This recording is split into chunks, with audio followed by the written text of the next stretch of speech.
Go live. All right. Okay, we are here at the 29th episode of the Trip Sitters podcast. I'm your host, Tales from the Trip, with co-host Vivek.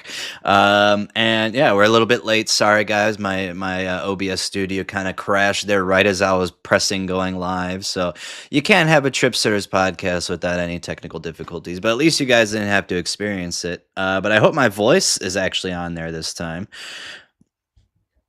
I am. Okay, that's good. All right, cool. Not just bias. And we're back. John, Nicholas Cage. Hey, the stars. Ghost Rider would be a cool one. I'd love to tackle that.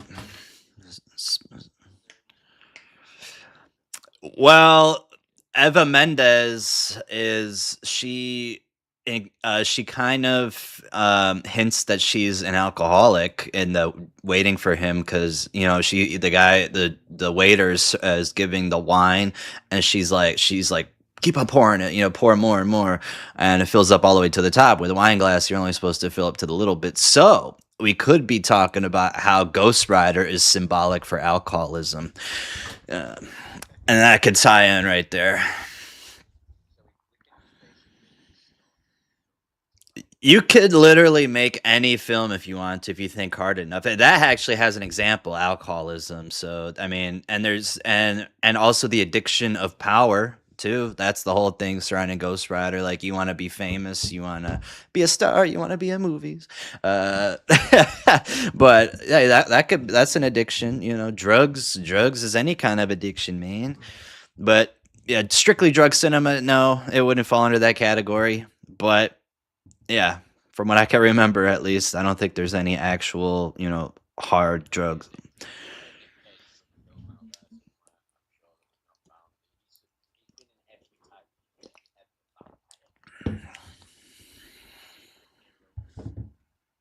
Hmm.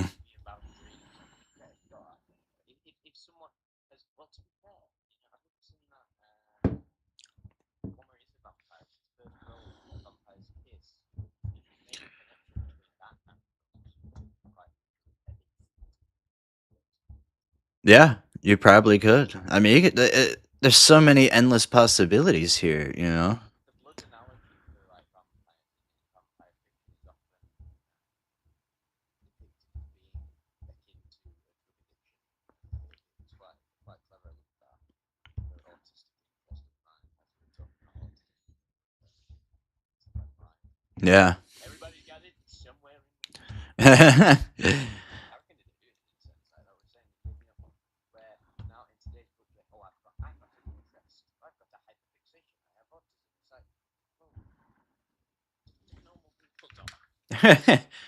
Right.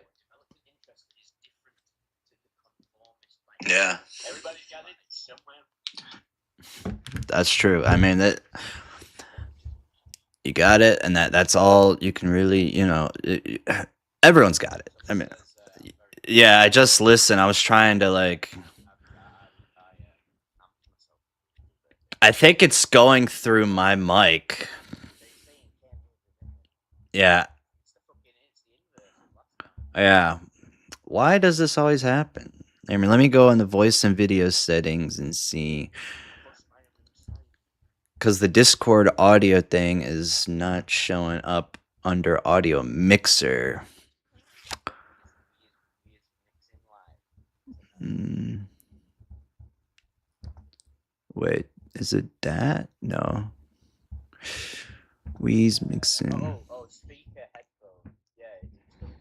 Yeah, it's going through my headphones, and that's how you're getting on there. Yeah. What about that? No. No, that doesn't sound right. You can't hear at all. Whoopsie. Shoot. That is not good. Hello? You boy. Hello? Oh, now you're going through the speaker. Oh, that's just great. Why does this have to happen every time? Like seriously. Like seriously, come on. Wait, so are you going through? No, I can hear you in my headphones. Maybe if I unplug. It's just taking it from my. Usually, there's a Discord audio thing in the audio mixer, but it's not. Here. Wait, are we in? Yeah, we're in there. We out here. We out here. Gosh, this is just embarrassing on my part, guys. I was so worried about. I was so worried about my microphone. I didn't even see yours. Oh man, what the heck? There's got to be a way I can. Why did it disappear? I don't understand why it just disappeared like that.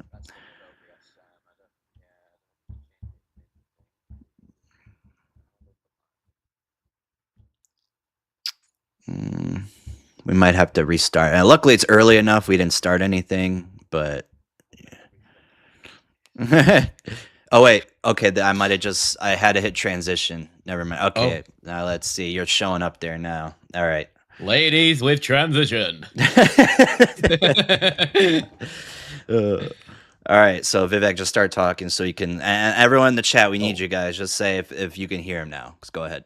I have returned from the plane. Keep on going. ¿Dónde estás? Cornolio. I don't know. I just start speaking normal. Hello, this is Vivek being normal. Badum tis. So it's that haha sorted lads. Okay, cool. That's so. Yes, Okay, so that transition button does come in handy every once in a while. Thanks for your moral support, everyone. Thank you guys. We're back. God help everyone who listens to these after the fact. It must be well funny again. Oh, no. I wonder what the beginning of it's going to be like this time. And then they just leave after that. They're like, okay, that was our entertainment for tonight. They fell off. So yeah, I mean, I guess you weren't really. I was talking in the beginning anyway. So you. Well, let's rewire. How are you doing? Terrible. No, I'm kidding. Oh yeah, this is the worst day of my life. Oh man, just kombucha on your bed. So basically, ladies and gentlemen, before it was all going really well, and then had the kombucha, and I don't know why I put it like, you know, when you just like you put an object on something that it shouldn't be on, like it's gonna spill on it, but you've cushioned it, like it was in the bed, Mm-hmm. it was never gonna fall over, and then 2 minutes later, Dolly Parton's passing was announced. So I was like, I literally went, oh shit, and then I knocked it over with my arm, and then my bed stinks of kombucha, so I had to sort that out, and it prevented me from watching the rest of Dazed and Confused, but which is a shame because I was enjoying it. Not to spoil So it. that's crazy. First off, I want to say this is no disrespect to Dolly Parton because I love her. No, You know, absolutely. rest in peace. But it's just crazy that her death caused you to drop your kombucha, and Yeah, now you and have to then, you know change what your I did? sheets.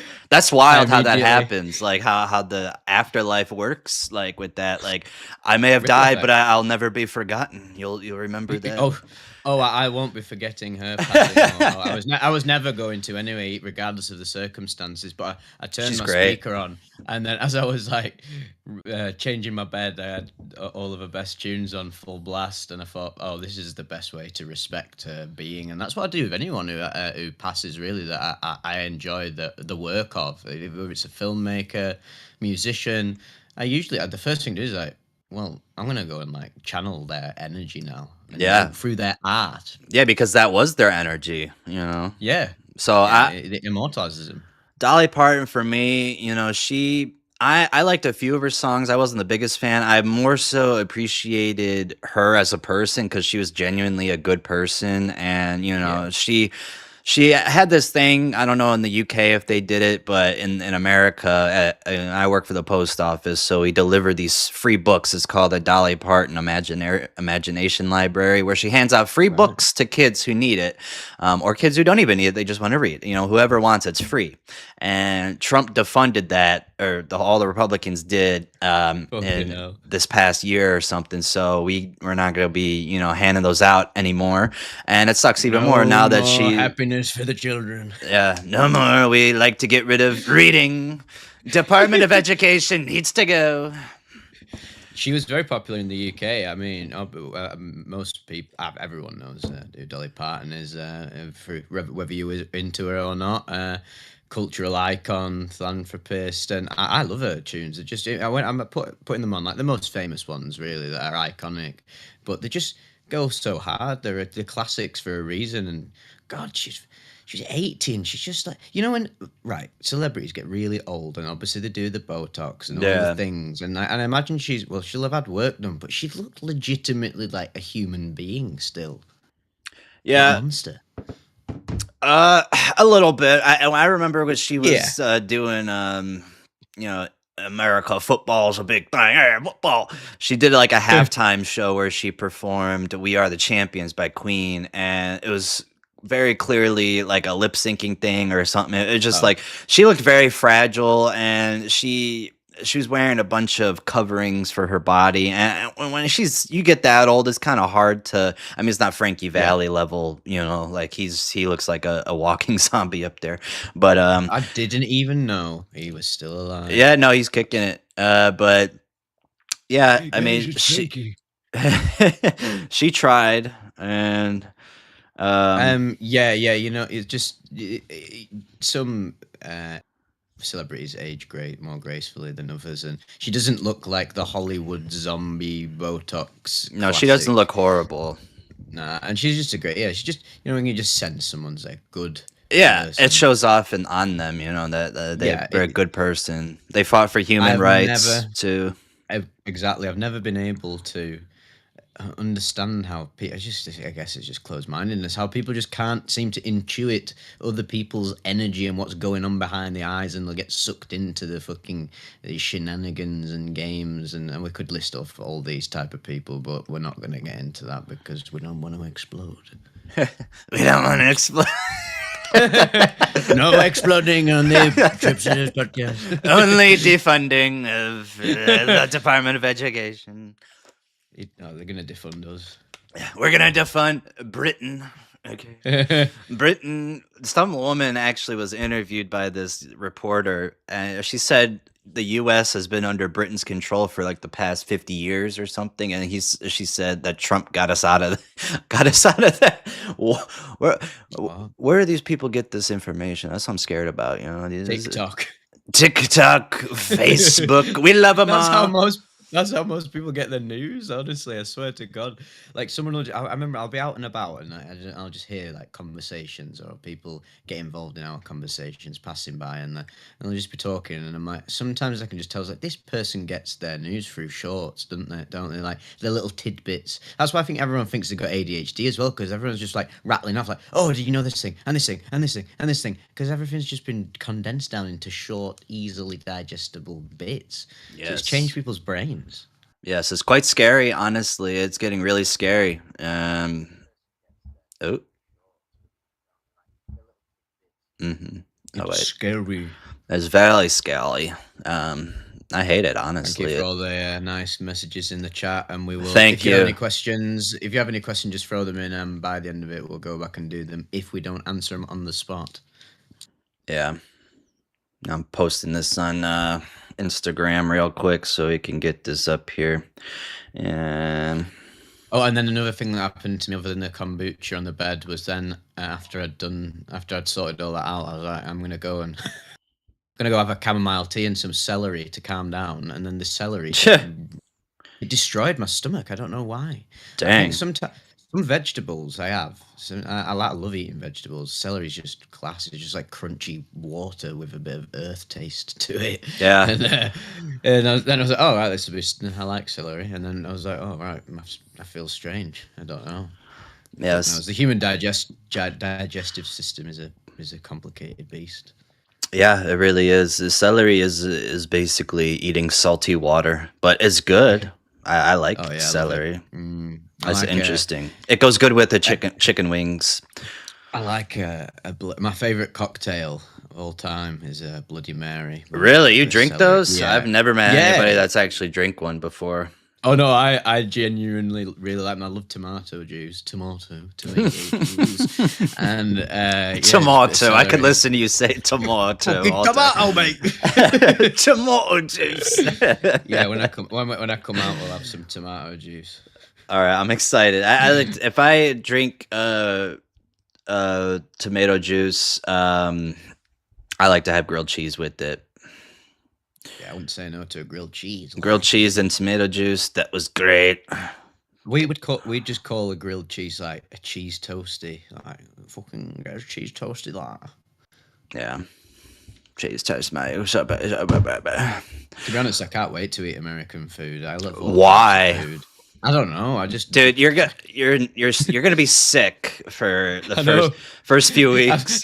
I literally died off a bit of celery. Dude, I'm telling you though, like if you got a weak stomach, I would not like. There's a lot. I don't know what I've got. There's a lot of items that you can buy in America that says contains a bioengineered food ingredient. It says that on like half the food that you can buy at the store. Luckily, there's a store by me I really like going to. I was just there today. They have like farm fresh food, and I trust them. I never gotten sick. They have great meat too. So, when you do come, I could take you there. We can get, and they also have these mushroom magnesium adaptogen drinks too, which are really good. I'm drinking one right now. Like reishi, lion's mane. That's what it is. Yeah, I need. I mean, I'll go over and I'll dabble in. Oh, there's caffeine in it. Whoops. Oh god, he's tweaking. No, the other ones didn't have caffeine in it. Yeah, cordyceps, maca, ginseng. Ginseng is a very good thing for your body. It's an Asian culture. It's a lot of Asian supplement products. Yeah, I like them. Yeah. Okay. I guess you guys might be disappointed by this. Because I'm disappointed. Now the podcast. I'm glad you are in a sense because it makes for an interesting yes. episode. And it's funny because this movie, I'm talking about Fear and Loathing in Las Vegas. That's what you guys came here for. I forgot the fucking golf shoes. I knew what this movie was gonna be when I went into it. It was exactly how I pictured it. How it was like, I'm like, okay, I know this movie is gonna be like this. Everything that happens in it, it's gonna make sense from what I've thought of it, and I enjoyed it. I enjoyed the film. I thought it was entertaining. It just.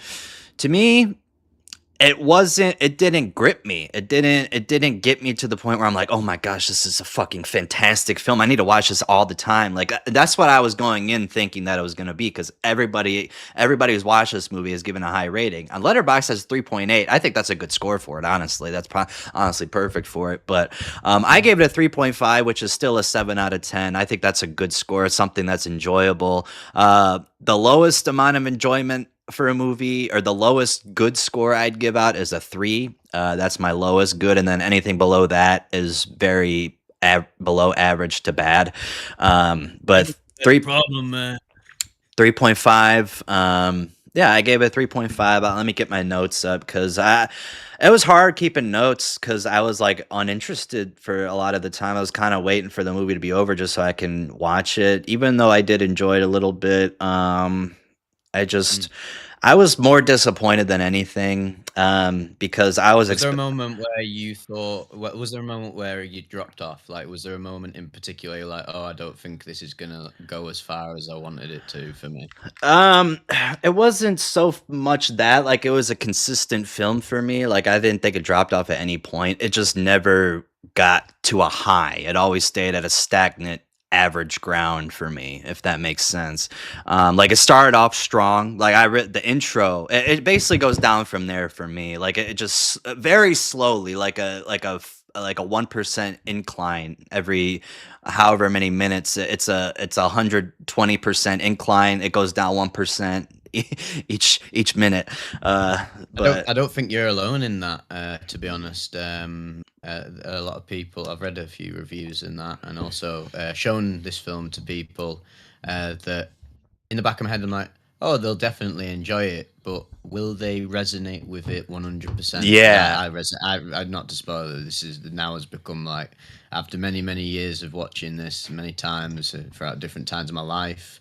It's now become one of my very favorite films, and obviously there's going to be a little bit, and well, not a little bit, a lot of bias because of I'm course. not psychotic by nature, and I'd say it's the psychedelic film for like I'd say alternative psychedelic type people. I would say because like it's not the psychedelic revelation of transcendence that you have in some other films that feature psychedelics, especially from like actually the era, like the counterculture era. This is post counterculture. That's why I like it because it's Yes. the dark underbelly and the The consequences and fallout of it all. the American dream they were pointing out. That's what they were searching for in it, which I like Yes. everything about it. I like everything about it. It's just a movie. It's more to me. It seemed more of a spectacle than an actual story.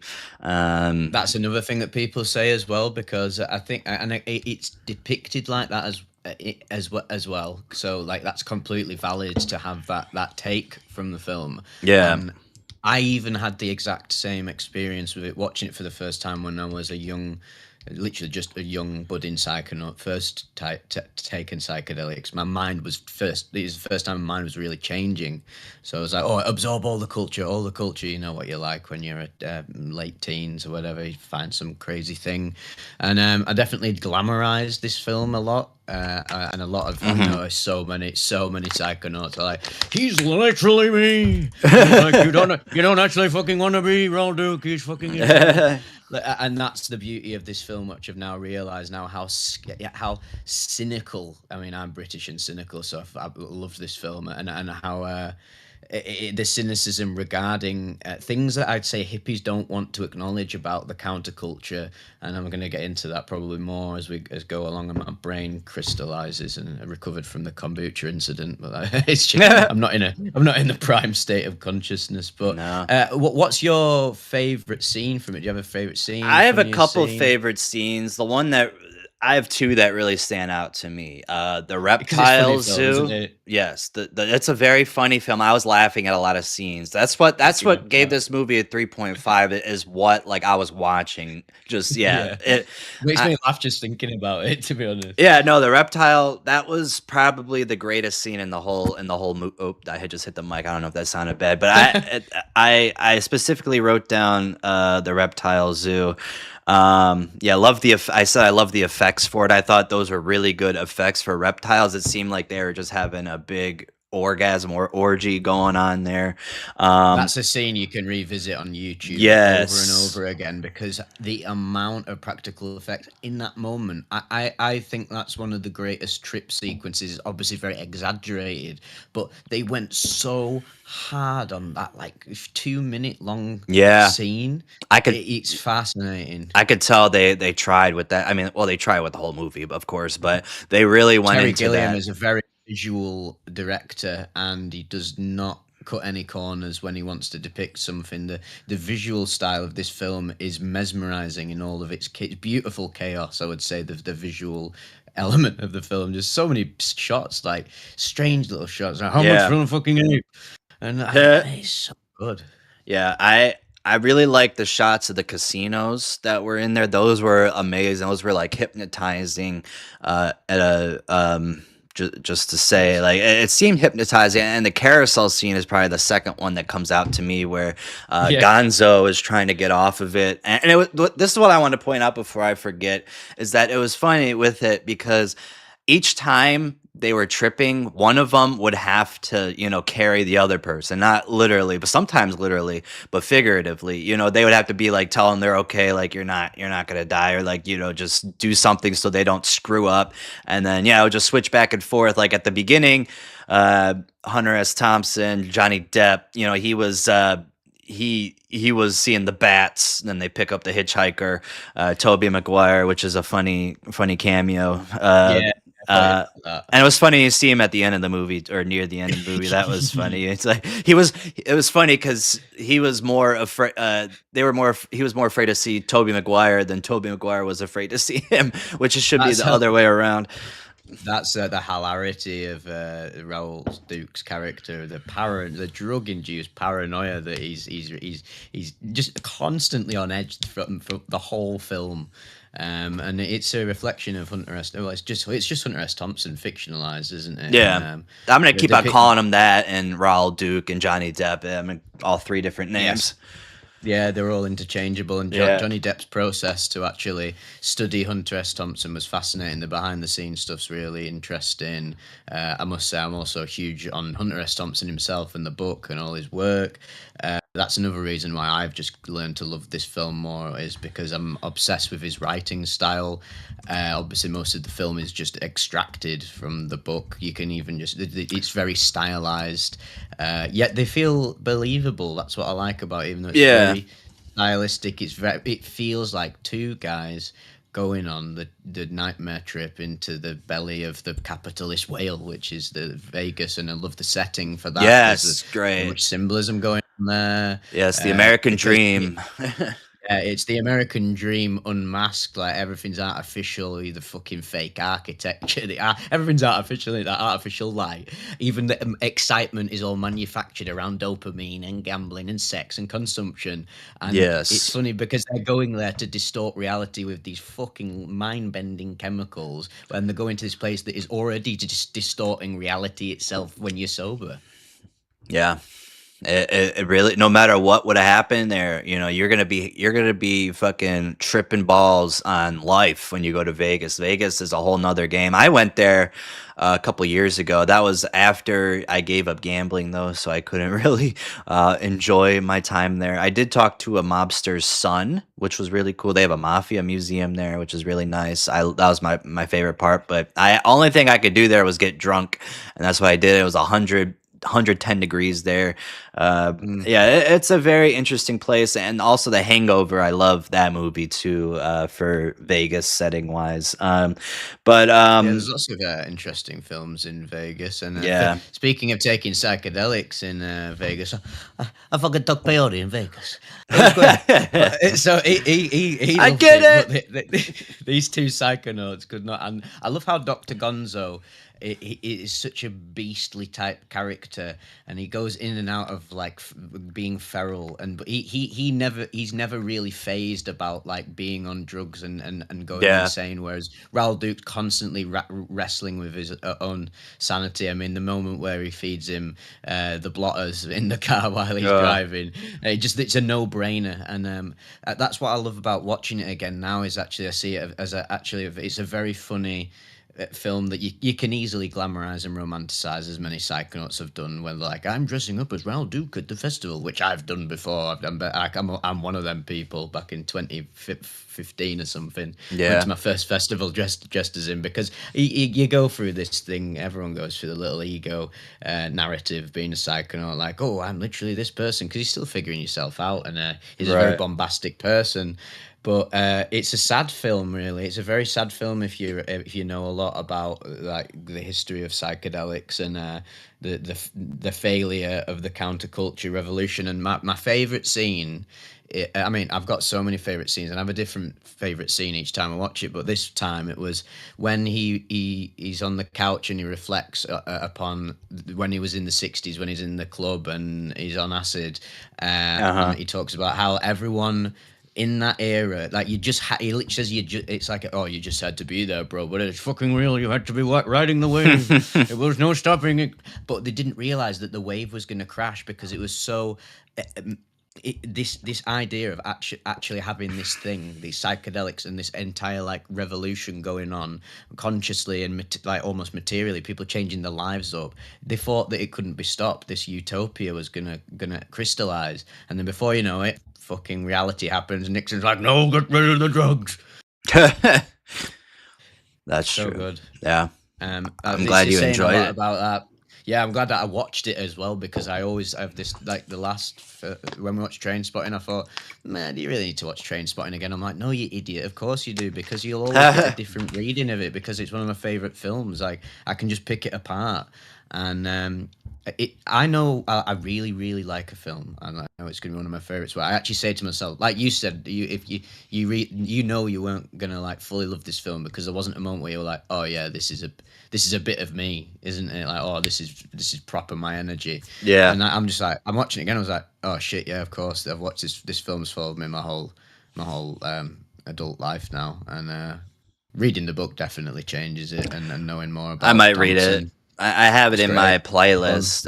I have just so many books I need to read, but yeah, Yeah, feel that. I know I give this a 3.5 because the feeling I had after Train Spotting is just so much more positive than it was for Fear and Loathing, and it just made me like Yes. I could watch Train Spotting tonight, but if next time I watch Fear and Loathing, it'll have to be in like at least a year. It seems like before I even start watching it again. Yeah, don't bother. Yeah, you wouldn't just be It like, oh, wouldn't I'm going to give change it another anything. chance immediately. Yeah, you've not got the framework really, have you? Like, I watch this film every few years, and Yeah, my framework changes, because obviously the shtick is psychedelics, and understanding more and more and more. And there is a little bit of another thing it touches upon is the it's a very nuanced film, because it highlights the naivete of like the hippie movement, where yeah, in hindsight you've got to be like, come on bro, it was never actually really going to change the entire world, but it had laid the foundations for, say, what we're going through today, what people are calling the second psychedelic revolution online, which is always going to happen with the internet and the access to information. Like, you can't escape the fact that these substances have been with us forever, and we've been interfacing with them forever for spirituality, for healing, and just recreation, and just enjoyment, inducing the magic back into life. And people never right. cease. Even the people who would have shunned psychedelics, like, look again, the Republicans are all over psychedelics now. Yet back in the day, Nixon's administration was the one who shut it down. But what people forget is that life is not just as black and white as, oh, Nixon's evil and he's shutting it down because of the evildoers. Yeah, whatever. You throw the evil card if you want. But what actually, if you think about like what would happen in society if the psychedelic revolution went full on worldwide. Yeah, Yes, it is. There's amazing qualities to it, but it would also destabilize the entirety of the world's economy, and society itself would break down. The house of cards would fall down. And yeah, yeah, that's great in a sense, because you think, oh, we're going to rebuild it to be the best thing ever, but life is nowhere near as simple as that. And I don't like that the Nixon administration did that. Nobody does, because it put us back God knows how long. But in a sense, you almost have to see it from their position, because we can't have a we can't have a full America, 300 million plus people or whatever there is, all being hippies. Like, it no, just wouldn't work. And like, I don't, and psychonauts don't want to have that conversation. And that's why I love this film, because it's these two guys who existed within the 60s counterculture, and it must have been the most amazing thing of all time, thinking, oh, we've done it, we're going to change the world, and actually experiencing this heightened sense of love. But you know what? There are bigger forces at play in the world, and things don't change overnight.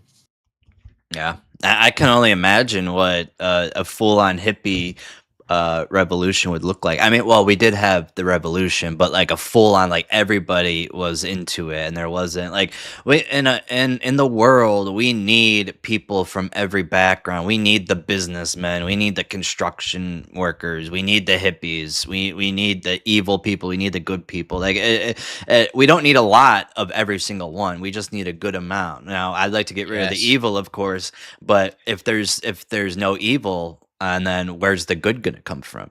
So there's got to We be need the good people. balance. Yeah, there's got to be good people to counteract that evil. And if I'm sure if everyone was, I mean, would it even be possible if there was no evil person on this planet? Like, I don't think that's. I think everyone is evil in their own way. You Not at know? this stage in humanity's development, and again, this is another problem. I'm a very progressive person, so people hope people don't get the wrong end of the stick when I criticize like progressivism. It's because I love it, but it can fall into naivete, and the reflections that are shared through Thompson in this journey. We obviously it's based upon like it's like half fictionalized.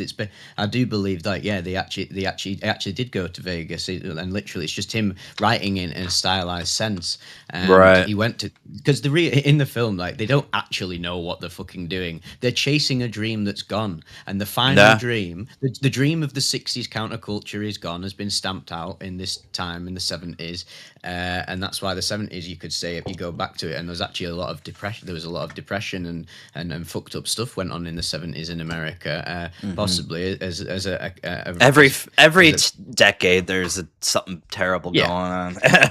But it was even sadder because you had the people who were involved in the hippie movement. Even if you weren't involved in it, I guess it gave humanity like a bit of sense of hope. Like, oh, look at all these hippies coming together. These psychedelics seems pretty good. But you know what? Like a lot of people were abusing psychedelics in the counterculture movement because it's so intoxicatingly liberating and transcendental, the psychedelic experience. Of course, humans are gonna like bask in and take it to excess. And funnily enough, this film is about excess because Vegas represents the excess that America produced after the counterculture movement against consumption, spectacle, money, and even chemically induced escape, but legal alcohol and cigarettes. Lust, wrath, greed, gluttony, everything is there. That's all. They call it Sin City. Duh, I couldn't think of that for a second. But it's hell on earth for hell a on earth psychedelic there. user. And no, there's no good. You want to get drunk there, if anything. But I do want to point out a scene that I really liked from when it was a flashback scene when Laudruc went to the club and he's got the acid spilled on his arm and the guy was licking it, and the business guy who thought that was like, his club still, he can go there and relax, walk there. He's like, oh gosh, the American dream is over and they're starting the new one. I thought that was a good scene in there. That made me laugh. I thought that was a good representation. Yeah. The disparity between the younger liberal generation and the older staunch conservative generation, and the depression felt by. I mean, Dr. Gonzo's just a fucking nutter. He's just here he's just here to get on drugs and do business. Like, yeah, he's one of God's own prototypes. Yeah. And Raoul Duke has more of these like lofty ideas about the counterculture movement, but he's having to face his own demon. He's literally facing his own demons. Where like I think it's so fascinating. Obviously, he's on a very, very, very high dose of all the drugs that he takes. I mean, he's not just always on one drug. He's on all the drugs at all times. It's just that one of them is the most dominant, isn't it? The ethacine, the him being on acid. He's on coke throughout the whole film and drinking and smoking cigarettes. So he's constantly tuned in, and it's. I picked up on this as well. It's like the ritual of being a drug user, of them using drugs and altering the state of mind, is still there, but it's a sad, chaotic version compared to the communal, egalitarian feel of the '60s. And it's just basically about two guys trying to they're still replicating it via ritual, but the community and the spirit is not there, and that's why literally it just perceives fucking reptiles and demons, because they're not actually these people. They're like all normal, they're just normal consumers. But it says a lot that he's got, and I've been there before, and any psychonaut's probably been there, where you go to somewhere really, really normal, like the lobby of a hotel, like in the film, and if you're on psychedelics, the toughest thing ever. Yeah, it's horrible because the artificiality of like capitalism exposes itself via hallucination. No wonder he perceived them as fucking reptiles.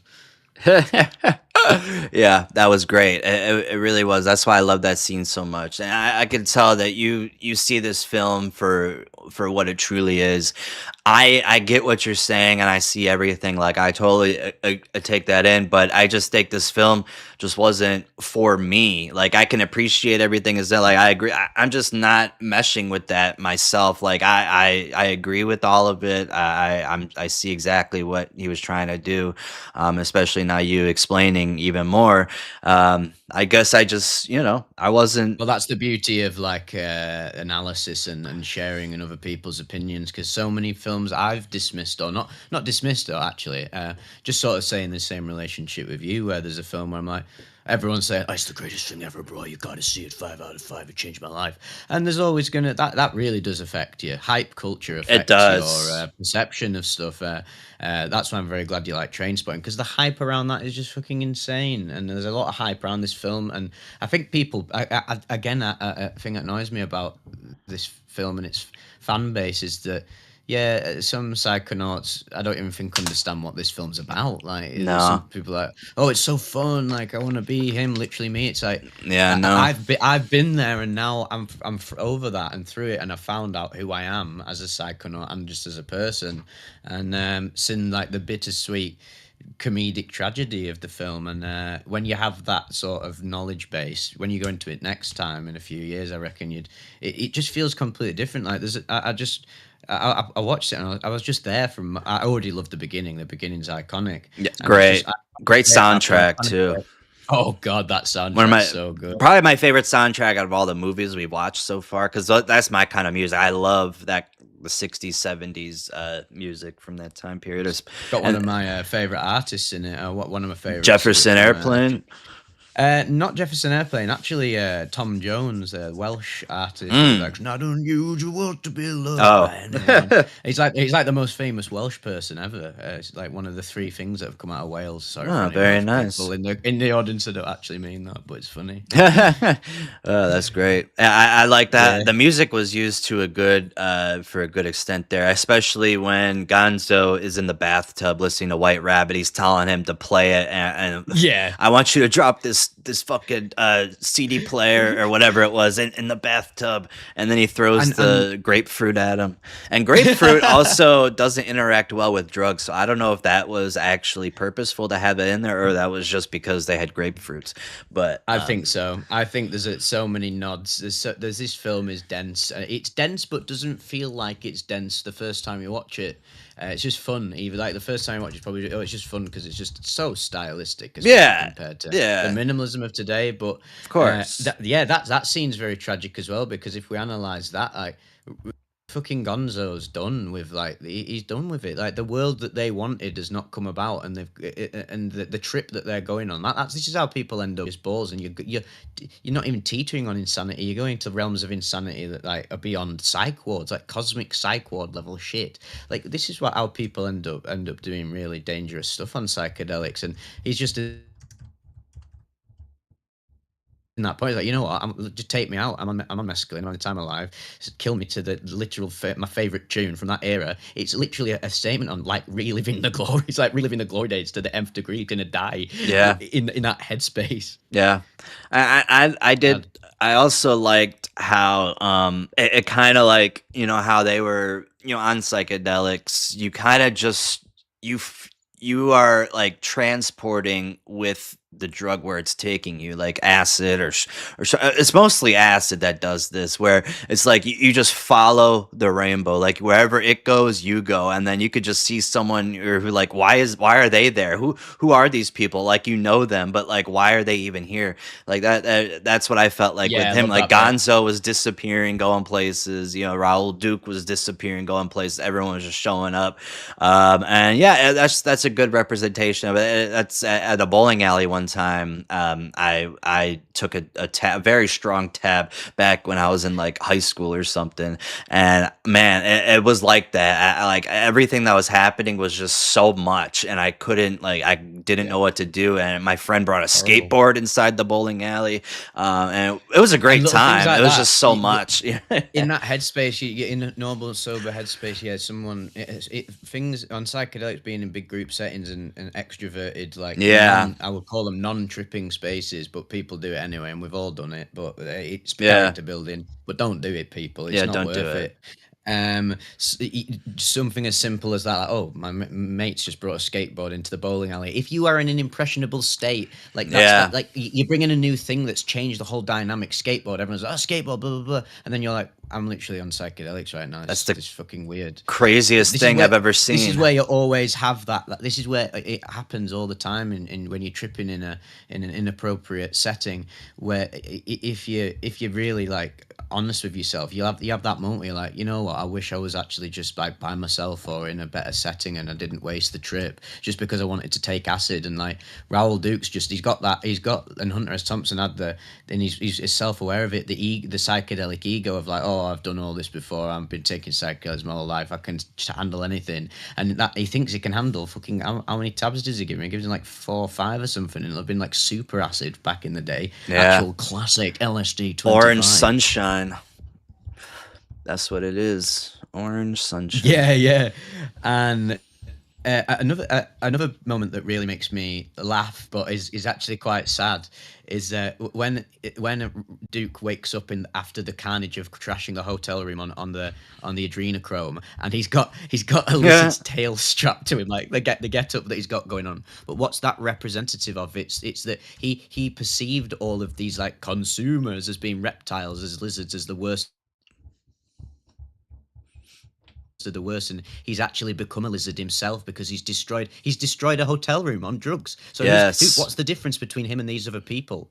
And who's cleaning that hotel up after that? Like, how did he not end up in jail either? That's the crazy part. Like, after all that, throughout the whole movie, man, it's like, man, how did they not go to prison? And then renting the car, and then he got a new car, another white one. I'm like, dude, this is just this whole movie is just on a constant flow state, like you are tripping. I think that's exactly what they were going for. They're making a story while you're tripping balls. And I think people's brains shut off sometimes. I think some psychonauts, the brains shut off sometimes when they're watching this film, because they get so absorbed by how creative it is, and then they're not seeing what's actually going on, and like you said, almost the way your experience was with the film. It's like it starts peak, and then it's the downfall of the initial trip. Like the peak of the trip literally goes into the descent towards, like, by the end of the film, they're not on drugs anymore, and they've seen Vegas and the American dream and the failure of this thing that they were so attached to so viscerally.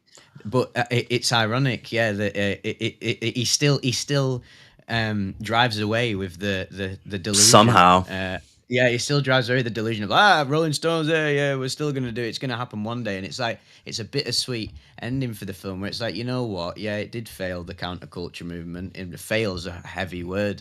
It had its moment, and it set us on the path. It's better that it happened than didn't happen. It showed the world a lot of stuff, but the fallout of that for the people who were involved in it, like Thompson, must have been very depressing. And I would have done the same. I would have clung to it, and we have clung to it because we still, from that time onwards, humanity's not forgotten about psychedelics, and now there's no stopping it. So where's it going to go from here? That's another conversation. No, it's not even a counterculture. It's a culture in the 2020s, and not game.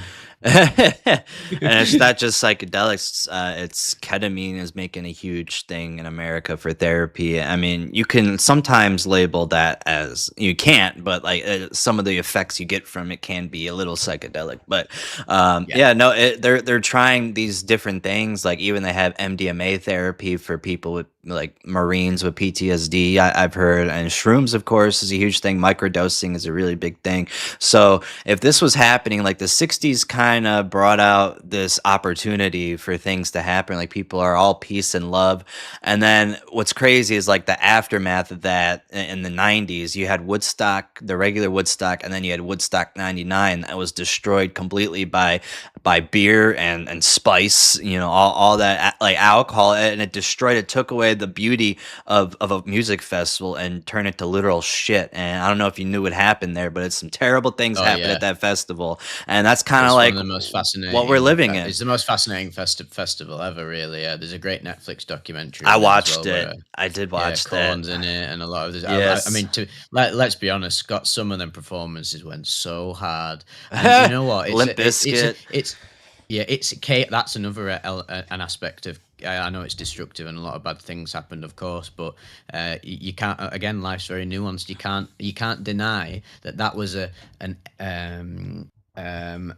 turning point, I think, for culture, where the frustration of post 60s America all bubbled up into this one moment. It's very Yeah. symbolic that the fact that it was Woodstock, but the entire energy had shifted towards like anti-establishment, where people were so fucking sick of the world that was introduced post the 60s, the neoliberal Uh-huh. shithole world.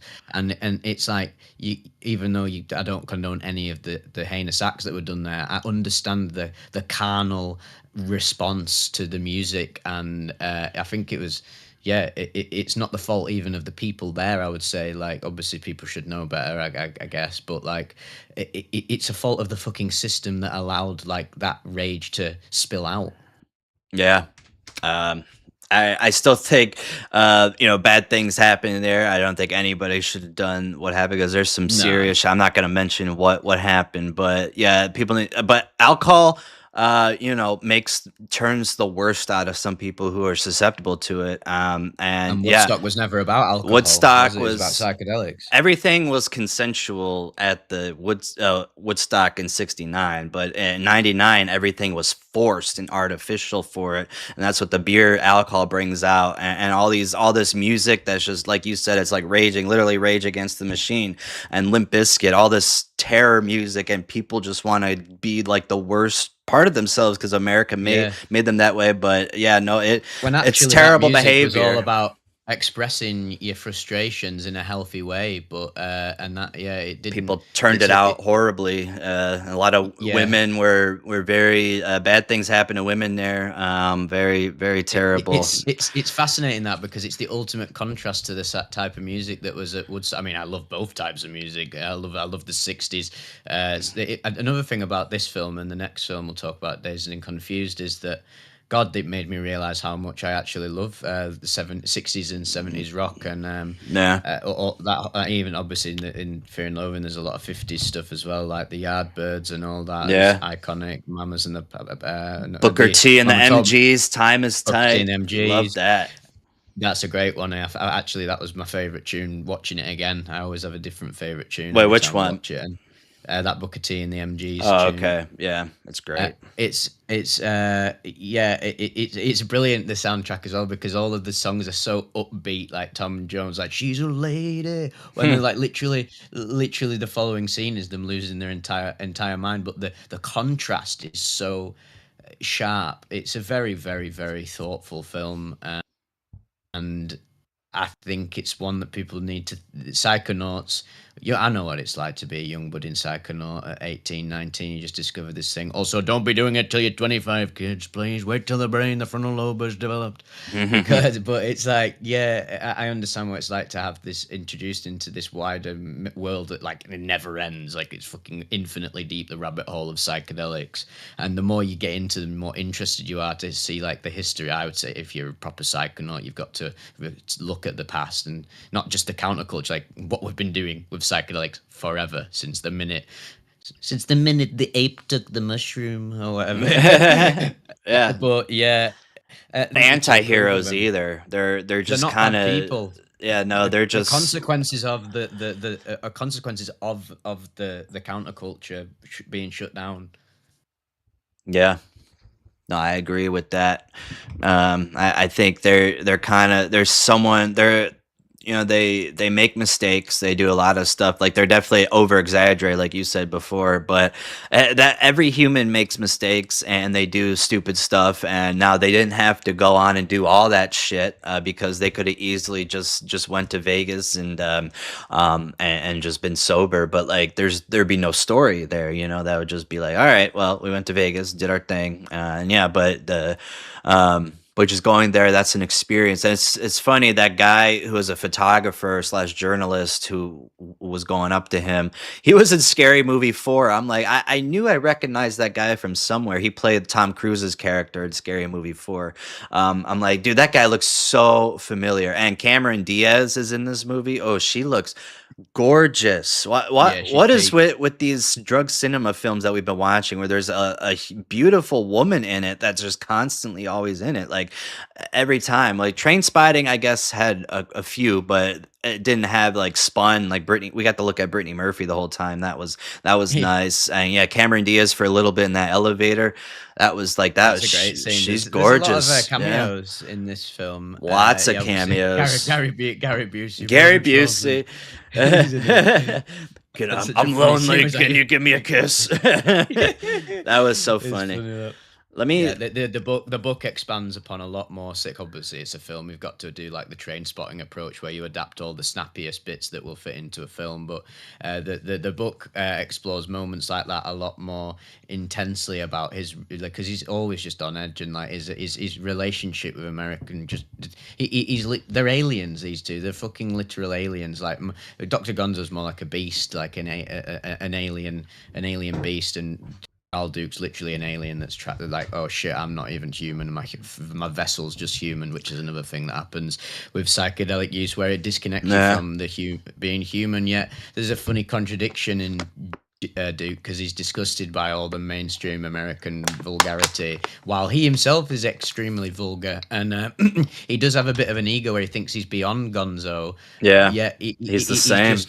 He's fucked in a different way. Like, he's mocking the tourists, the cops. Like a great scene where just after his nightmarish acid trip in the lobby, which is amazing, that all the effects and like camera angles there with the close up, he's sweating his fucking box off and that. Yeah. And he judges it. Well, not don't judge, but he makes the observation that, again, many psychonauts have made, where like you're out in public and you're like, who the fuck are these people? This is where the term NPC has emerged from, really. It's like, who are these actual, just like average people who are consuming all the time? But you know what? It's not their fault that they're consumers. It's the fault of the society.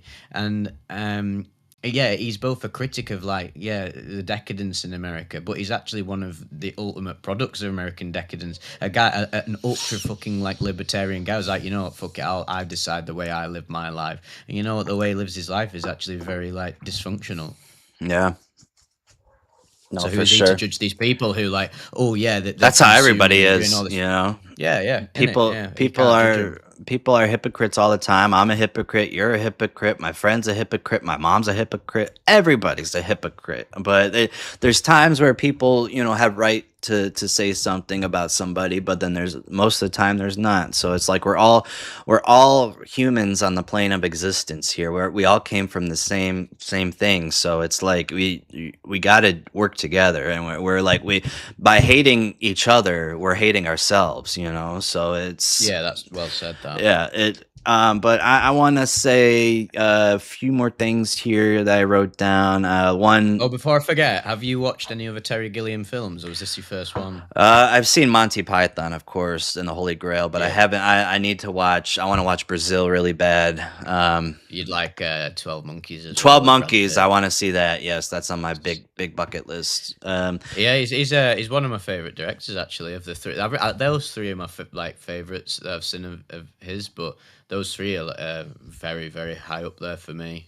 Yeah. This psychedelic scene I thought was funny because it's so relatable when he's talking in his head, but he's actually ends up talking out loud. He's like, did I say that? I thought that was great because that's definitely happened to me. Yep. So many little things they knew exactly. All the people involved in this, they knew their own crazy psychedelic experiences, and obviously it's channeling Hunter's experiences as well. But any psychonaut, especially in the chaotic arc of your initial psychonautic pursuits, has probably related to a lot of the shit in this film, even though it's conveyed very extreme. But you know what? This is another thing I must say, that people think, oh, this film's not realistic portrayal of psychedelics. It's like, well, it's a film. It's supposed to be stylistic and over the top. But you can if you take fucking enough acid, that's enough to actually hallucinate people being reptiles and fucking shit. People do not realize. I mean, if you want to realize, literally check out our channels and all of the fucking most insane psychedelic trips you can imagine. Self-promotion. It's no joke though. Like, this shit happens. I've hallucinated things on psychedelics that are basically what they sort of when the classic, oh, you'll see flying elephants on LSD, and then every psychonaut's like, well, actually, that doesn't happen. It's just a distortion of Worst kaleidoscopes and blah, blah. comments. It's like, no. If you fucking take literally upwards of like 800, well, it's relative to anybody, but if you're taking fucking loads of psychedelics, your complete reality and imagination intertwine, and you will experience realms of insanity that basically people in psych wards are experiencing all the time. Hallucinations that are as real as real life. It's And terrifying. the borderline between imagination and reality blurs the more you get into psychedelics and the higher doses you take, which is why you can't fuck around with them. It's no Yeah. joke. And I think, and just curiosity kills the cat. Some people are just like, well, Yes. I need it. I need to break out the matrix or whatever. I need to break out of the paradigm of human existence. Or Right. the best way to do it is by taking 10 tabs. And it's like, Oh fucking gosh, that's hell, the worst thing to do. have some patience. Like, I just can't wrap my head around, like, next week, oh, something's gonna happen. You only live once, blah blah blah. I'll take Yeah. 900 tabs. Oh, I'm exploding. Yeah, you will only live Fuck once off. after that. That's for sure. Because after that, you won't know what life is. So, Exactly. yeah, that's a good way to put it. And that's the problem with being a young psychonaut as well. It's like, what if you don't have fucking, what if you don't have like your life set out for you and that? Like, what if you don't have a job? What if you don't have careers or aspirations? You've never had relationships. You've never done all the Yeah. base level Maslow's hierarchy and needs stuff on the bottom. And I know Right. it's just a model, but like it's true because you can't just be fucking interfacing with the astral planes when you're fucking 17. You're gonna be Right. fucked in 10 years when you don't know how to fucking like Look at tie on us. shoelaces. Yeah, we're fucked. But that's why we we're don't even know how to trying. work the fucking podcast. I know, right? But that's why we're trying. That's why we do this channel. Part of it. There's three parts of it. For us, at least for me, it's the entertainment value is a huge part of it. The harm reduction is my biggest part, and then the third part is that it's a need almost out here. There needs to be stuff like this, and of course, meeting people, and just learning about things. The people, some guy I was watching a live stream yesterday, Cody Leach. I was talking to you about the horror guy. Someone asked him what's been his favorite and least favorite thing in the past 10 years, and he said it's honestly been meeting people, because there's some really great people. There's some relationships and friends like me and you. We become friends over this. Same as someone that's no one.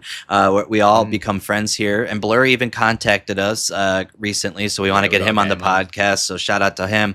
But and then he also says it's also bad for the people too, because you meet some really like bad people who really like they don't know what they're talking about, or they send you some really really weird stuff, and it's just you gotta it's you're kind of in the middle.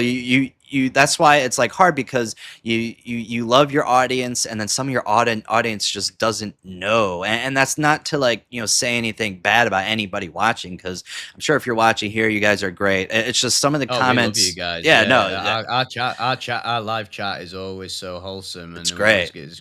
I'm already looking at loads of great stuff here. Yeah, but but I said the other day that I think in our niche, especially to do with drugs, psychedelics, the whole gamut of that, it will attract people from every walk of life. The worst, the middle ground, the best. You've got the sages. Yes. Like, for me, I've got people coming to me like enlightened yogi type people from Asia, and then next day it's like someone who's addicted to heroin on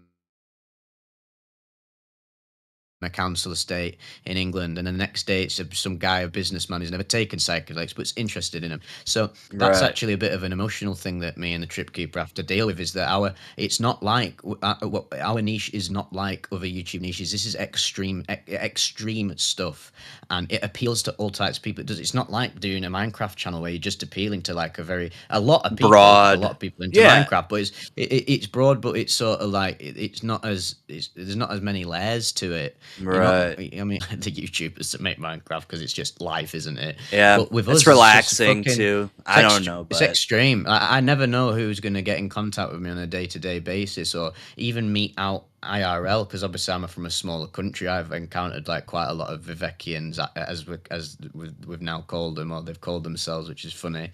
But out and about, like I just randomly, like at last festival I went to, Eden Festival, I don't even have it in the back of my head that I have a YouTube channel. I'm going there as like the person behind the screen, and then before you know it, someone's tapping me on the shoulder like, "Hey, fucking you're that guy off TikTok, aren't you?" And I'm like, "No, I'm not TikTok."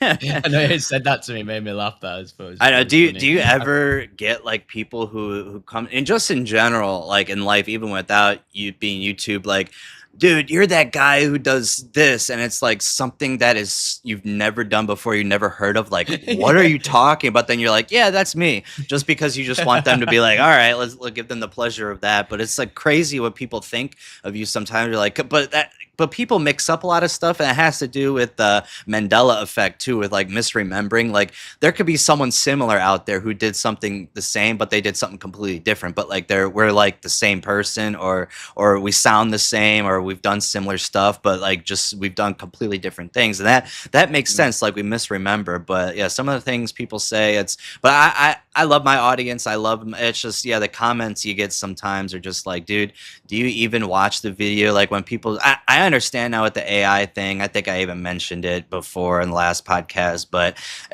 it's like I put in the video, I put in the corner in the first few seconds when the story actually starts, where I said this video does not use AI whatsoever, and I get an AI comment like, "Dude, stop using AI." I'm like, "What?"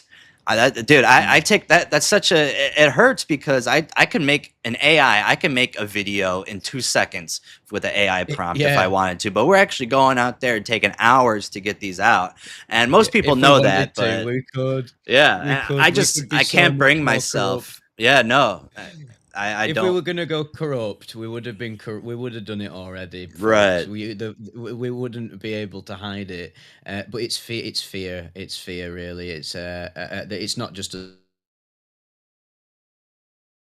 that deals with that. I see it across all YouTubers that I watch. I always look at the comments of Everywhere. every type of YouTuber I watch, which is a massive variety. But yeah, I think I don't think people can actually now in this day and age, like especially more younger people who are getting like bombarded with the AI like mind virus and that. I don't think people can fathom like, oh, everyone else would know And they're automatically. These two must be doing it as well. Like right. no, fuck But that. you could tell when someone's AI, like there's just like AI voices, and they're harder to pick out now because they've got the breathing down, they've gotten the slow technique, but like you could tell usually by what their first video was, if it was uploaded less than a year ago or so. Like usually those are the ones, or and they have like 50,000 subscribers but hundreds of thousands of views, or like 3 hours of SpongeBob lore to fall asleep to. Like that's AI. And yeah, no, it's taken over, but that's why I like to stay, like you'll never like, yes, I used to use AI in my thumbnails before, but now I actually find like real, true art, and I like to, because I don't want to use AI if I don't have to. Like I really like, we're forced to in a lot of ways, like on every social media app Yeah, we go on, but like if I don't have to, I'm not going to use it. So I find my thumbnails, because a lot of people actually been asking me where I get them, and I've been getting them on Pinterest. So shout out Pinterest. I've been getting mm, the only thing is that they don't say who the artist is, and it's hard to find. You got to search it through Google, but sometimes it doesn't say, and it won't even give you the right thing. yeah. So I want to give credit if I can, but sometimes I We can't. always make a concerted effort to credit everyone, and like I've always done that since the beginning. I've just thought, I even just it's just fair, isn't it? You should always credit someone Yes. if you use their stuff, and it's just not even just about showing credit. I like the fact that like our content can. So many people have said to me, I'm glad you posted the link because I went and bought it. Because if I can find the shopping page of the original person, then as far as I'm concerned, I'm like, I've helped them out in a sense. Even if I can't get in contact with them, like, yo, can I use your thing? I'm like, well, the best thing I can do is actually like get them a few sales, and it can't it? Yeah. Another thing I'll say about AI as well, about the whole this is always going to happen. We've been in the AI world for a bit now, and obviously they was going to accuse us of, oh well, all the reports you read you clearly are AI, and I'm like, do you know what? I find it mad that like people don't even. I always say at the beginning of the video when it was posted, and the majority of my reports that I like for sharing are like 2000s reports and like early Earwid or early Shroomery and Uh-huh. Blue Light and DMT Nexus, and I'm like, brother, It literally was made in 2005, this report. It Right. can't be AI. But then people are so scared that, like, well, how do you know that? Like, that's the loosening grasp on epistemology and like what is real and what's not is fried to the point where Excuse me. people, you could literally show someone, the person that's saying that, sit them down. All right, G, fucking open that link now. Go on blue light and see when it's posted. And they're like, well, I know the site's AI. It's all fake. And I'm like, oh, well, there's no helping them type of people. They're lost in the fucking fear source. Yeah. And it's hard to blame them to an extent too, because like we're surrounded by it. So but like people have to do some digging. Like if like you literally just have to see the video. I know, I guess saying It's so it. easy to spot AI though, isn't it? So I like we are in the field of like being exposed to AI stuff all the time, being creators and Most consumers of it as is. well. Most of it I is. get emails. I do read a lot from my submissions, but I'm also very cautious nowadays. I was less cautious in before ChatGPT, but I am cautious nowadays, and it's a shame because I'm less decisive with picking submissions now. I'm always like, I do read some of them, and even if they're not AI, I feel like they're so derivative of other people's writing style to the point where people are like, oh, so many times I get comments like, does anyone think that these trips are written by the same person? I was like, actually, no. The answer to that is that trip reporting is an actual culture online, and Yeah. you will see similarities. Like I actually did this one time where I collated a load of trip reports, and the number one phrase that comes up the most is at this point. Yes. How many times in a trip report, like, at this point I started to feel sweaty and saw reptiles having sex. Like it's like and I've done it. I've written trip reports myself. And I fall Yes. into it because it's a great Oh man. like little. Let me. This is the nature of writing, though, isn't it? Like Yeah. they will have commonalities. That's why I like when people get detailed, but I also don't like when they get too egocentric with their writing. But I like a good classic report in reality. Oh man, dude, it was That's another one that came up. every few weeks or every few sentences. It was crazy. Like, can you? So when I get the same words, sometimes I like to change it up myself. I like to say, well, what really happened was, or like the actual thing, like instead of in reality, because he's saying in reality twice every paragraph, and it's just too much. But yeah, that's funny how you get that too. I mean, we both read Yeah, the trip if we're reports, ever but going to tamper with the writing, it's not tampering with it in a yeah, in a no, foundation. It's not yeah, foundational. It's fluff. Because I'll notice that as well. I'm like, this person could have just used a different word for this same thing. They could just use a synonym for the right. same word or phrase. We're So just that's improving the only it, time I'll making change it. it. We're, Yeah, we're here to I read I wouldn't stories, fucking you know. I wouldn't change the whole like the actual meat and potatoes of the story. Like Yeah, it's I like won't be doing that. we would change it. Call not what actually happened. I saw a gorilla at the zoo. Like that's like that's changing it. But yeah, just switching the words, like the synonyms. Like if you're making it the same, yeah. And then there's sometimes I get rid of if there's very meaningless sentences, or if actually I don't really add any too much, but I usually if I have to get rid of something, like, or someone says the same thing, like that they try to make a 5,000 word essay and they have 100 words left and they don't know what to say, so they just say the same thing again. Like, I'm getting rid of that. Like, I'm just not gonna do that.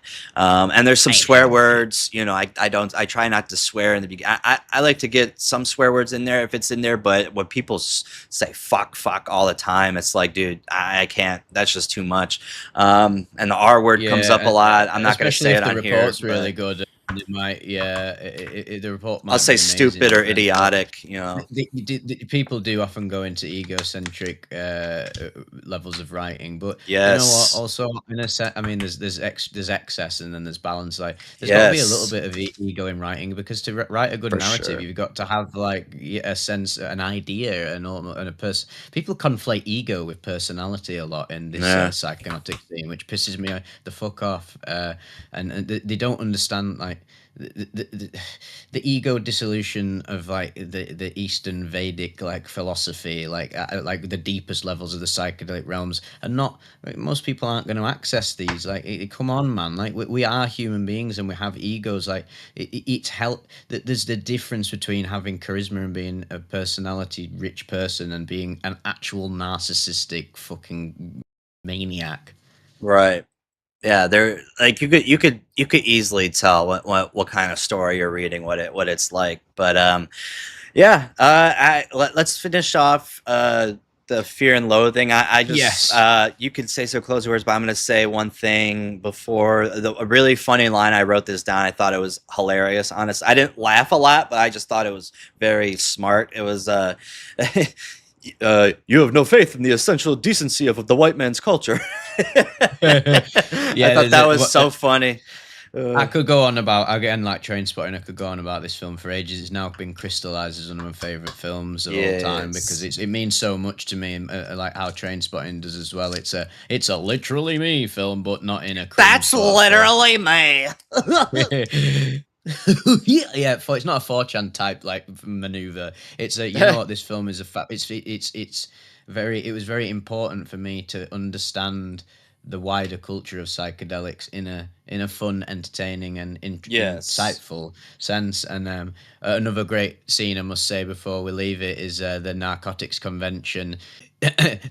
Duke and Gonzo just didn't have a fucking clue The what's going on. Though. He irony just wants going on here. Duke sees how depressing it is. Like they're going, he's got the bravado and the ego of like, oh, we're going to represent the drug culture how it is, and they're in there in a room full of the people who are like wanting the authority figures who stopped their whole movement, whose understanding of drugs is just comically detached from reality. Where there's a guy, and he's like, the hippie will smoke a joint and feel groovy and into cool or something like that. And it's like, it's not the irony isn't simply cops don't get drugs. It's more about the gulf between like the lived experience of being a hippie and being a drug user and like the institutional narratives about them that were formed to combat it. And that's truly the moment where like the entire the veneer of the film just collapses. And the saddest, most darkest scene in Evil Bastard, where he tries to, well, he asks that woman to take like to go in the back and suck him off or something, Yeah. and then he gets really aggressive with him, brings out and like it won't pay for the meal, and that's when Duke is like, oh shit, yeah, this look at what we've come here to do, and they achieve absolutely nothing of tangible merit by the end of the film. But the beauty of the film is that Duke, being a psychonaut, he will change the world. Yes. We've been trying to fucking change the world with psychedelics forever because they're ingrained in mystical traditions. They just keep getting stamped out by the fucking closed-minded people who think it's black magic, it's fucking hippies try to destabilize culture, this, that, and the other.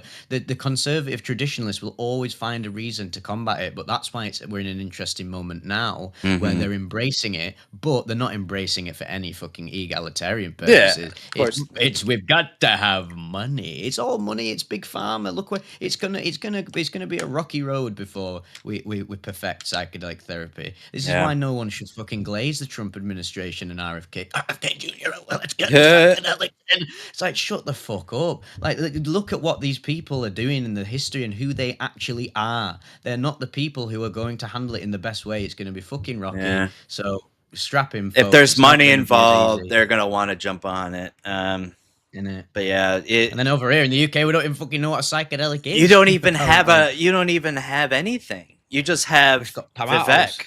You just have Vivek, and it's crazy I because mean, they go over to you, they're like, "Hey man, you're the UK." No, I'm kidding. UK is great. I'd he's like to seven. visit sometime if I get a passport, but I don't have a passport. Mm, But Vivek will be over here yes, soon. That'll and be fun. We're gonna live podcast maybe a few times, honestly, and we might make a yeah, movie. yeah, yeah. We're gonna do everything, Got that everything you can camera. possibly think of. Yes. One last thing I'll say is Yes. that yes, just to leave it on a nice note, because No. obviously I said a lot about the cynical nature of this film, but actually it's more nuanced than that. Like the psychedelic revolution didn't necessarily fail in the meta bigger picture. It was just the pure belief that psychedelics alone, purely by taking substances, could produce the revolution it did. It's like, no. There needs to be bigger than that. It needs to be bigger than just taking drugs. But the good thing about people taking loads of drugs in the 60s was that psychedelic culture permanently affected music, art, spirituality in the West. That's how Alan Watts came about, McKenna, Thompson, all these great people that we revere and are some of the greatest humans, I think, have come about in the last 100 years. So it didn't usher in this like wholesale transformation of society like the hippies wanted to and what Thompson himself imagined, but it gave us a glimpse of where it can go. So very nice. Praise Jesus. There you go. So I mean, he was on psychedelics as well. no, it's a big been around forever. It seems like, you know. So the Stoned Ape theory, you got it going on. But yeah, so I give it a 77 out of 100. I give it a 3.5 on Letterboxd. So what would you give it out of 100 and on Letterboxd? Like first time I watched it was 4 stars, 8. Yeah, 8 Fair. out of 10. Next few times I'd watched it, it's probably I've settled on it. It's just a 10 out of 10 film for me on all areas. I love it. I love it so much. I love the book. It's just a bit of me all over. So 100 out of 100 for me. So I still think you might like Train Spotting more. Is that true, or is it you can't decide? Yes. Okay. Yes, because I could. It's stick close on to Trainspotting. home. I could stick on Train Spotting again after this. I could just stick it on again if I just. It's more rewatchable. It's more rewatchable and it's snappier and it's actually I loved shorter it as well. Yes, I like the short. I like a movie that's an hour and a half. Yeah, true. Yeah, same. And even though this film is a bit longer and it sometimes 2 hours feel long, it didn't feel long. And as just funny bits, even just beyond like the depth of the film, it's just fun and there's great cameos if you're into like a lot of films, and if you like the music. If you resonate with this film even in one way, because there's multiple ways to resonate with it. Even if you just resonate in one area, like you love the characters because they're funny, like you're gonna enjoy this film. So yeah, hats off to him. It's fucking brilliant. Yeah. Hats off to Terry Gilliam and Johnny Depp and Benicio del Toro. He's honestly a really good actor, Benicio del Toro. He's so good. Not a bad film I've ever seen him in. I still need to see The Phoenician Scheme because I know he's on the cover of that. And I like Wes Anderson movies, but just didn't click well with me at the first viewing. But maybe the second or third, I might like it more, revisit it. You know, Depp was actually wearing Thompson's actual glasses and clothes throughout the film. Hunter is a crazy POS in real life sleazebag. I did not know that. I did not know both of those things. Johnny Depp is actually supposedly not a good person either. I wouldn't say he's a piece of shit. I think it's very relative. The guy's a fucking extreme type of person. I don't really judge him for being who he is. I think he's contributed more to society and culture than the average person. He's given us entertainment, that's for sure. Look, calling someone a piece of shit, and sorry, the mask has dropped. I fucking get angry nowadays, me. The problem is with calling someone a piece of shit is that we're all pieces of shit and we've all done fucked up stuff. And to be honest, I bet everyone has got skeletons in the closet. And just because we know everything about like him because he's on display to the rest of the world, of course we know all about everybody's skeletons in the closet. But to denounce the fact that like Johnny Depp and fucking Hunter S. Thompson haven't contributed like stuff of value to people's lives, and like mate, I don't even like putting like distinctions between people like, oh, this person gave more to society and people's humanity and spirit than the other person. I don't even fucking make distinctions, me. I don't think anyone's a piece of shit to the nth degree, but we don't want to go down that rabbit hole because people think I'm a piece of shit, but people thinking people aren't. But yeah sorry, that annoyed me. No, I mean, that's a good point, and we're not trying to attack you, dude. We just, you know, I personally don't know too much about him. I just know surface level stuff, so I can't really speak on it. But that's true. Humans are can't. Fucked. We all make fucked. mistakes. I really hate it. We're the devil. Yeah. The devil in I fucking angels' clothing. Like we are not the human beings are not good. It takes so much to be a completely fucking a complete sage, and even the sages out there are still prone to corruption. yeah. Everybody is prone to corruption, and it's why I don't judge anybody Yeah. at all, because I am corrupt. So ergo, if I'm corrupt, how fucking corrupt must other people be? Because Right. There's I tried to levels. rein in my corruption. But yeah, that again, this is another great thing about psychedelics. The more psychedelics you take, and the more you get into spirituality, you have to drop making distinctions between yourself and other, and that's the big part of the spiritual path. Is not saying, Yeah. "Oh well, that person's a bad person." It's like, mate, that's you deflecting all of the corruption within yourself outwards to other people, and why I encourage, and that's why psychedelics can change the world, because it forces people to confront their own bullshit. Yeah. That's my job. I think no, no. I think there's certain levels to being a piece of shit. You know, some people are bigger pieces of shit than others, but that's true. You know, people are like I said, hypocrites. We're all hypocrites, but the worst comments are the people who comment on like cat videos, and they're like, "Oh, why are you petting your cat so hard? You're terrible." Or like when there's a child and like you're feeding them like a food that's properly wrong or something. It's like you're telling them you're a terrible mother. It's like there's so many things I can write about you, you know, like just shut up. You have no idea what the hell's happening unless they're in serious danger. Then you have no reason to talk. You know, it's like I don't like when people comment those things on especially on those videos on Yeah, they Facebook. make me It's upset, horrible. actually. Yeah, even in my comments sometimes, like, I don't care about any comments, whatever. You can give me the shit all you want. You've called me the fucking Antichrist of psychedelics, and probably am. Well, you have But been called that.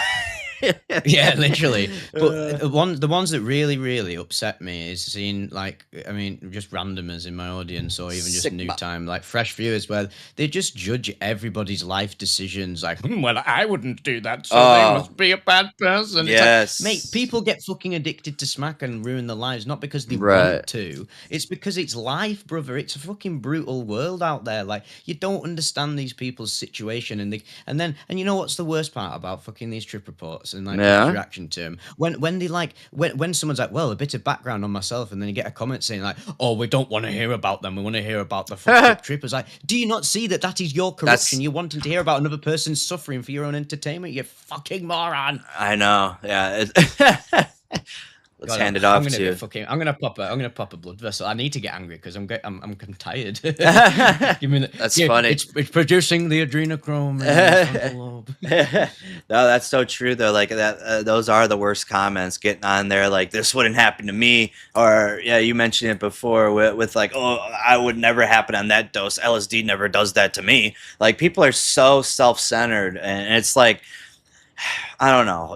That's one thing. Like there's good and bad in this world, but there you choose to be self-centered and selfish, and that's all about you. So if you are deflecting and putting blame on everyone else and taking no accountability, you haven't learned a thing. Like with these videos, like it happened to these people. Now there could be cases where people lie or exaggerate, and that's fair to say. Only for a little bit though. You know, these stories are very personal, and like you know when a story isn't true, and those are the worst comments to get when they say the story is false. It's like, dude, this story is so personal to them, and they wrote it and they pour their hearts on it because it's to them. They didn't write it for you, they wrote it for everyone, but for them specifically because it happened to them. That didn't happen to you. They hallucinated. They have something in their brain that made them hallucinate. Like maybe they're on Prozac and they took acid and then they started getting psychosis. Like, yeah, if you have a tolerance to acid and you don't have any mental issues, well, you know, except self-centeredism and egotisticalism. That's not a word, but you know, you're gonna have a different mindset. You're gonna have a different experience. Like, of course, you're not gonna experience this, but you know, you never know. Something could happen in your life. There could be a traumatic event that's sitting subconscious in your mind. It can all Your come life's a out in the fucking house forefront. of cards. Life is Yes. a house of cards. If some geezer comes to my gaff tonight and places fucking a claymore C4 in my fucking like bedroom and my house explodes Oh and I lose gosh. everything, you know what? I'd go in. You cannot deny that I would drop down to a lower level of consciousness and I would go into survival mode and I'd probably Yes. do things that I never thought I was actually capable of. And you know what? You can take the most saintly fucking person of all time, and I can't even list them. I list all the saintly people like, oh no, actually, it was a bad person. So you can't even name fucking saviors anymore because apparently everyone's evil. And you know what? Oh It's the man. truth because we're survival fucking driven beings. And you know what? Survival equals selfishness. And the more you transcend survival, the more you become saintly. But it doesn't mean that you could have the most saintly person ever. I'm not even going to name names because they can't anymore apparently because everyone's evil. You But can't. you have a 100% perfect person. If this person ends up, I don't know, accidentally gets fucking poisoned or spiked with I don't know, 1,500 micrograms of LSD, and they go into psychosis and they kill somebody. Was that person a bad person always, or was that a reaction due to literal psychosis? How do we Right. make the distinction between what is right and what is wrong, and who is good and who is bad? And Right. I would encourage anyone who actually has those perspectives of this person is bad and this person is good. I am good and I am bad in this respect. I think you definitely need more psychedelics and more spirituality in your life because eventually you're gonna have to deconstruct that and face the devil. And spoiler alert, he's you. He's me. Yeah, that It's has to you, come out, innit? and that's what ego death is all about. You gotta let your Innit? ego die and embrace what you It's really very are. clear to me. It's very clear. This is a good episode because we're now like It's at proper terrible. like No, I'm kidding. it's the I'm gonna worst grab a water, episode of but the triple days. continue. But continue. Yeah, I must say this is a good episode because we can finally pick apart. Like, I know obviously people tune into this for the films and just us in general having like a bit great banter, but it's cool to actually pick apart the psychedelic experience now because it's very very clear to me that in being in the psychonaut like online niche now and sort of being like I don't know, the new kid on the scene or whatever that means. But it's clear to me when people get in contact with me and they've never actually had the ego dissolution experiences, but they think they have. And they have actually had ego aggrandizing experiences. And I'm back. this is something that we need to explore more in the future. But I've said everything I need to say. I'm Okay. shutting down. Yes. Rebecca's shut down. I'll have to listen to what you said later because I just It's probably came a load of back. shit. But yeah, we'll look back at this any further into terrible depravity. No, I'm kidding. What you're saying is facts. So it's just the truth hurts sometimes for some people. But we are going to talk about now. We're gonna do Days Confused next time. That's gonna be part of it because I want you to watch the full thing before we talk about it. But we are going to talk about.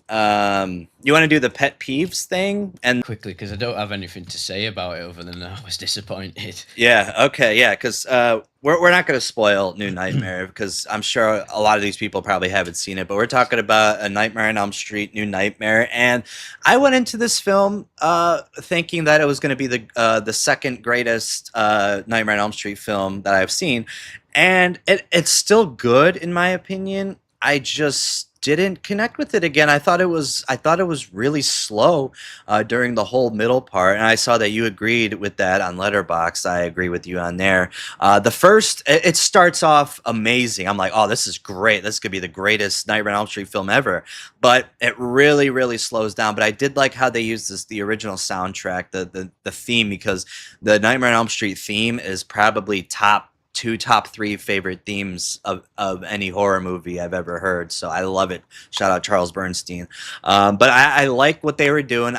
But someone brought up a good point. I think it was Cody Leach again. Shout out him.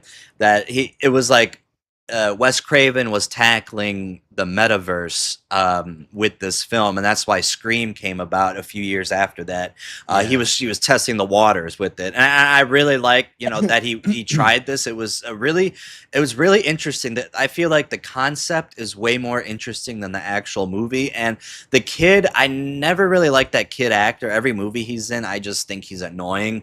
I'm sure he's a cool guy now, but I really cannot stand his screaming and everything. I know that they were, I mean, you hire a kid, they're going to be a kid actor. There's only a few kid actors in Hollywood that ever has done like a really good job. But I mean, I guess he played the part. Like he wasn't bad. He just really annoyed me, and I couldn't get over the fact about that. I don't know if that happened with you, but that happened to me. I think again, I just liked this film when I first watched it when I was a teenager because it's just experimental and Yeah. films like these are just riding on its concept. That is very interesting and it's I love Scream, so it was cool to Yep. see the progenitor of it here, and it is a very creative concept, but there's just no plot. Like there's just it's just ain't the middle of the film when like there's a just moment in the film where it just lost me. I just thought. Mm-hmm. I actually just skipped it on a bit. I was like, "There's fucking nothing happening out here," Yeah. and it's the dialogue's not interesting enough to keep me going. The concept is already like you've explored it, and now all of it we're waiting for is just for Freddy to go do his usual bits, Yeah. and then it's just yeah, sort of run of the mill, and you get some cool sort of set design at the end of the film, but Freddy looks that's about cool. it. But yeah, I was really It's not quite Freddy versus Jason, is it? Freddy versus Jason. We should do that movie. We should do that in October, or we could talk about it now. But yeah, I was just watching Let's a do it. video on Freddy versus Well, Jason. we could intersperse like when we're doing these Yeah. episodes. Obviously, we've got like these Fear and Loving and Dazed and Confused, famous drug Yeah. movies, quote unquote. But we'll just throw a horror film in there randomly because we Yeah. love horror films. Yeah, it's spooky season now, so and I've been watching it. I like to talk about the first 3 Hellraiser movies next time or sometime soon. But yeah, no, New Nightmare. I'll say that. Like I said, the concept was much more enjoyable than the actual film. I like what it was going for. I like the meta because it was something you never seen really before. I don't know what other movies did that before. There's probably been a few, but I can't think of any off the top of my head. But then he made Scream, and Scream just really changed the game. And Scream was really good. That's one of my top 10 horror movies of all time, in my opinion. I love it. It's a great film. I like all the Scream movies pretty much, except the last one. 6 was bad at the end, but yeah, most of them are pretty good. Don't. I liked Scream too. I think I remember when I first watched them. The first one is just so iconic and it's a masterpiece, I believe. Right. And it's another film I could just stick on now because it's got infectious energy. And I just thought Scream 2 first one is so amazing that the second was it just feels good, but I think going from something missing. Yeah. So yeah, it makes it feel worse than it is. I don't even remember Scream 3, so I have no idea what happens in that. I love Scream. Yeah, by far. I remember when I was going through them all. Yeah. As a teenager, and I should go through them again. Scream 4. I was shocked by how good that one was. Really Scream 4 was the first one I ever watched, actually. Was it? Yeah. Right. I watched it before the first Scream, and then I ended up watching all of them after that. The least favorite one was probably 3. I don't think it's as bad as people say. I don't even know what happens. What's the setting of it? It's like a TV studio there is, and this. Oh shit! Yeah, it's so Courtney Cox has a terrible haircut in it. I don't want to say I have no hair at all, but still, like you can't put her on screen with that. Like she's beautiful. Apparently, no man, it's just really bushy. You got bushy hair, and when you let it grow out, it just comes out. I like it. It's popping. I love David Arquette. Me too. Actor. I love him and Shark Boy and Lava Girl. I love that film. You'd really like the game that he's in. It's an interactive sort of choose your own adventure type game. Okay. It's called fucking hell. Is it the Quarry? It's about werewolves, and he's in it. There's another one before that called Until Dawn, and Rami Malek is in it. It's really when I come over, I'll bring like my console and we'll play that. You'll absolutely love it. It's just an interactive horror film where you make all the choices and it's going off like the camp, all the all the horror tropes. Oh, there's a camp, and the teenagers come to hedonistic Oh, teenagers. But you got the guy. There's David Arquette. He's plays this get geezer who's warning them that no, there's actually really mad shit that goes on. But they're like frat boys and frat girls. Like, yeah, like we love mad shit. Let's go, brewskis. And I just hello. I love that. I mean, that's Oh, one thing there you about are. horror is just the aesthetic of it. Is it me you're looking Yes. for? I can Yeah, see so it in fuck your new. eyes. Oh, not fuck Wes Craven's New Nightmare, but I won't be watching it again. Yeah, no, it was very average. It took a lot to get through, but like I said in the beginning, if it was like that the whole time, like the intro was great, everything leading up, like after the, I'm gonna spoil it because it happens early anyway, and if you don't want to hear, just pause for like 15 seconds. But starting out, the when the husband gets killed, and like after that, it just goes way downhill for me, and then it finally picks back up near the end, but the ending is just not climactic at all. It's anticlimactic, and it really just doesn't do anything that adds to it. But yeah, I give it a 3 out of 5, like a 60. I think I gave it like a 62 or something. Let me go check. Because I like to add what the actual number is now. I gave it a 63. It's a good score for it. I think it has a lot going for it. It just doesn't go for it. If that makes sense. It has a 3.3. I wanted to rewatch Rob Zombie's Halloween again because that movie always John Carpenter hates it. A lot of people do hate it, but I have a particular fascination with all of his movies, at least the ones I've seen. I noticed you gave The Devil's Rejects a 4 out of 5, which I think is a good score for The Devil's Rejects. I think that's his best film overall. Lords of Salem was really good up until the third act, and The House of a Thousand Corpses is a jumbled mess, but it's somewhat there. It's just like a Texas Chainsaw parody, pretty much. But his Halloween movies, very interesting. He just doesn't know how to write dialogue, and that's the problem. It's like white trash. It's horrible. I don't know if you've ever seen his Halloweens, but that's what they're like. And he likes to write white trash characters, like trailer like drunk redneck fucking what I'm talking, staying on your beater, drinking a Pabst PBR. Now I used to drink PBRs, but that was when I was in high school and they were warm. I remember that was fun. But anyways, I do want to get the Hellraiser game. I know he mentioned it a few times, but I'm really excited for it. I don't have a PS5, but I would like to get it. It's also coming to the Nintendo Switch too, so that's pretty interesting. Yeah, I can't wait to play that. It's gonna go so hard. It's probably gonna be the best horror movie game because all the other ones kind of have like the same story to it, but this one is like, it just seems like it has the most, like you could do a lot with it, and I'm excited. I don't play video games, you know this, you guys know this, like I don't play, but like this is a game I want to play. The visuals. Oh, I love it. I love it, and if it's anything like how the story is written, I would love it. And I'm really enjoying, I was talking to you before we started, but we watched, and also I want you to talk about the original Hellraiser, how I changed your opinion, but I'm gonna watch that again soon. But I watched the second one back. It's so amazing in the car, dude, with the speakers blasting. But the third one, I'm enjoying it the most so far. Until I rewatched the original, I'm really enjoying the third one because the second one is like a jumbled, strange mess. But it was enjoyable. It's just this one is just, it's not boring whatsoever. I found myself a little bored for the second one, and especially the first one I was bored, but I feel like I might have a newfound appreciation for it since you changed your opinion on it. So what changed about the film for you, the original Hellraiser? I think it's more the fact that I saw the film for what it was rather than what I wanted it to be, it was a huge element of me not enjoying it as a teenager because I'm on the cosmic horror and the Cenobites all the time, and it's like, if that was actually the film, it'd probably be quite boring after a bit.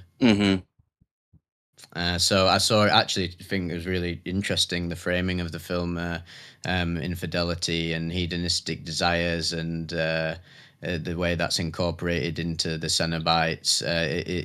Whenever they are on screen, it actually makes it more impactful. And God, there's some great practical effects in that film. I forgot about it. It's really, really great. When it does go, the problem is that when we look at these older horror films,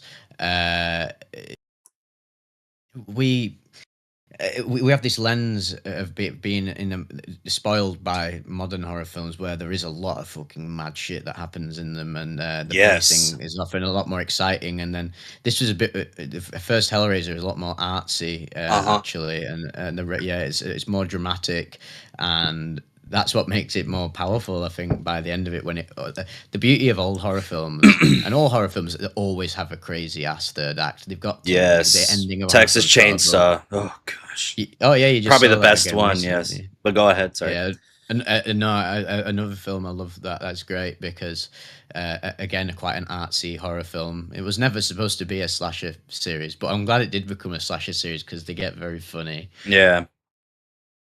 You talk about Hellraiser or Texas Chainsaw? Texas Chainsaw. Oh, and yeah. I'm glad Hellraiser went slash as well because they get some funny films out of that. I saw you haven't seen the second Texas Chainsaw. Maybe you have, but you didn't log it in your letterbox. Have you seen it before?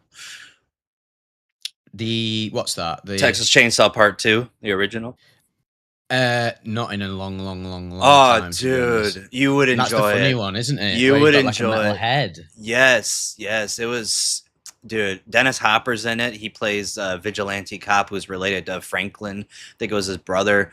And he's just looking for vengeance. And Bill Moseley as Chop Top, man, one of the greatest performances I've ever seen for the film.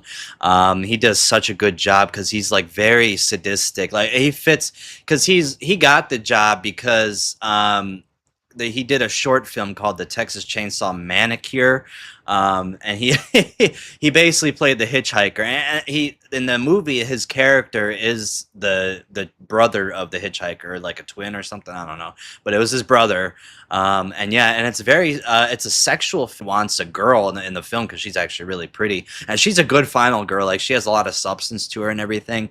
But I never watched it because I love the original, and I always thought the horror is just so good that like I cannot watch a comedy film. But it's actually Tobe Hooper thought it was like a funny film to begin with, his original, and this is his actual like what he really wanted to do with it, and I totally respect it, dude. I gave it a 4 out of 5. I recommend you watch it. I think you should watch the first one and then the second one again. But yeah, no, it was the contrast is so funny. It's crazy. It's great. Oh man, I loved it. It took the other slasher films to really go off the wall after like a few.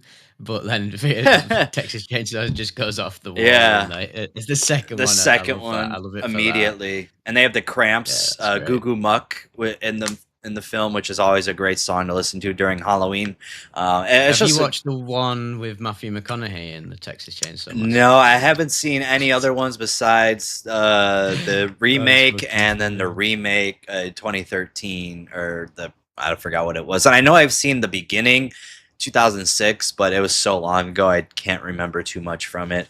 But yeah, I just watched the 2003 one again, which I enjoyed a lot more than I thought I was going to. There's actually a really good shot in that film when the hitchhiker dies. She kills herself, and like the camera goes through the hole and it goes out throughout the car. It was such a great shot. There's a lot to it that I like, but yeah, it's kind of disjointed a little bit. I nearly gave it a 3, but I edged it out to man, I'm gooning all over the place. I gave it a 3.5. Interesting than I thought it was before. But yeah, I'm just in the spooky mood and I love watching. That's why I'm watching Hellraiser 3, even though it's not very spooky. It's funny. His head coming out of the statue is just a funny sight to see. But okay, so for the last part of the podcast, we planned on doing this thing. I don't know how many you wrote down, but I've been writing these down for a while, for like a year, maybe a couple months. I don't know how long. For our pet peeves from movies or TV shows, like from basically any kind of media you can consume, whatever it is. So I don't know if you have a lot written down. or you just had it in your head. But you want to I start? thought you were gonna write them, and you was gonna ask me them, but I have them in my head as well. I could probably I have formulate, so you I go have a whole first. bunch. Well, I have one, Yeah, two, yeah. I have 5 written down, and they're all Well, how about you? I'll do it next time. I'll write mine down that I've crystallized in my head, but I'll riff off yours. That I probably agree with a lot of them. okay. Yeah, because this. I want to bring these up because I've always like nobody ever talks about these things, but it just happens so much. Okay, so the first one I have written down, it's when characters are at a place and something happens and it cuts to them already driving for who knows how long, then they bring up what happened. Or they get home after something happened in the previous scene and then they start talking about what just happened. Like let's say it happened in Victorious, or in this show it happens in like a lot of things where or Sopranos that happen in too. Like let's say a scene happens and some guy punched him they punched a guy in the face or something, and then it cuts to them driving and they start talking like already in the middle of driving, or let's say and they came home. That whole scene, that whole time, that cut in between, that cut, you had time to talk about it, like you punched him in the face, but now you're deciding to. Why would you wait 20 minutes, an hour to say why'd you punch him in the face? That's something like when you walk right out of the scene, that's when you say something like that, because you're not waiting for them to, because they don't want you don't want them to hear you. It's literally just to continue the scene, and it makes no sense. Like, what I'm talking about when they do stuff like that. Yeah, yeah. I have I can suspend my disbelief quite a lot, but Yeah. there's certain points where I do go into sort of a rational brain. Well, actually, that would have never happened. But I'm usually quite forgiving. But yeah, in scenarios like that where it's just it breaks your if it breaks my immersion, Yeah. I'm probably gonna it probably will piss me off a bit. Yeah, like why'd you punch that guy in the face, and that like I don't know.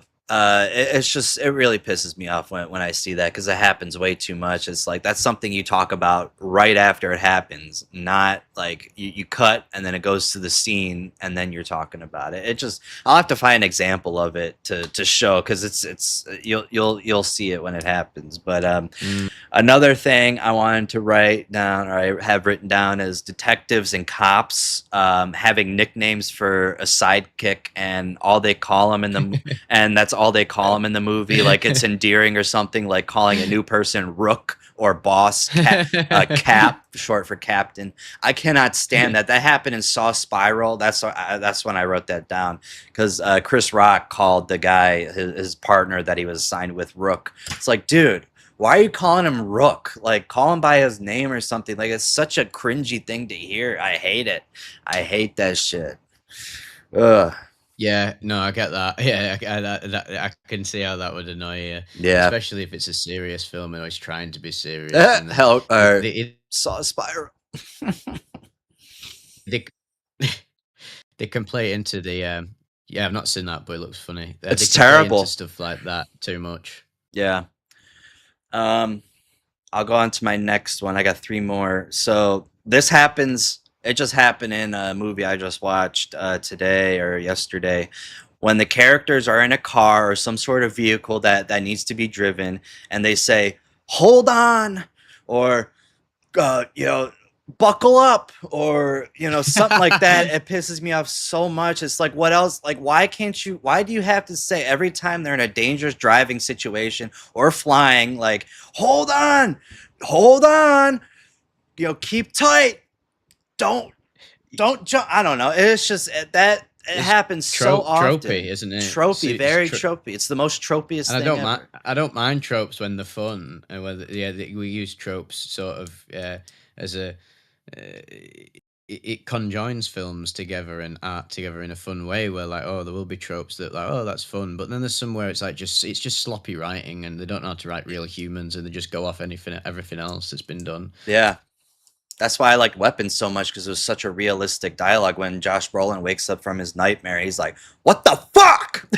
That was great. That had me dying. Great. I would have loved to have seen that in theaters. I wish I did. I don't know why I didn't. Yeah, I did. It was a lot of laughs. It got a lot of laughs. That's awesome. Yeah. Yeah. It was genuinely funny.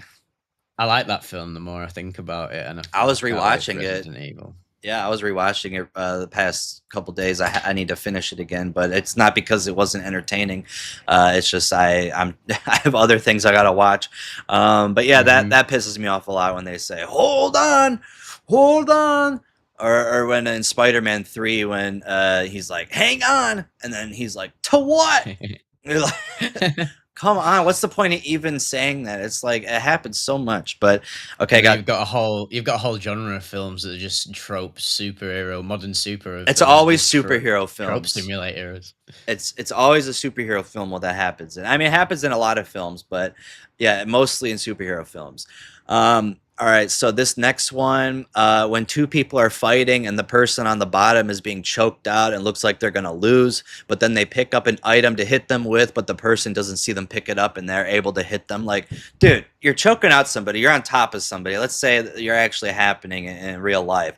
And this person you're choking out is moving their hand to the side and they pick up whatever it is, a knife or a rock, and they hit you with it. It's like, can you not see that they're about to grab something? Why don't you stop their hand from grabbing that and continue the job? Like I know it's for the movie, like you have to make it so the protagonist wins, but that wouldn't make any sense if that was happening, Mm, unless every single character is so into the choking that they can't focus out of even it's not even the peripheral. It's literally like they're right in front. Maybe we should test it on like a Mythbusters things and see it when you come over. We can see every horror movie or a fighting thing. It's just like, come yeah. on, I'm sick of it.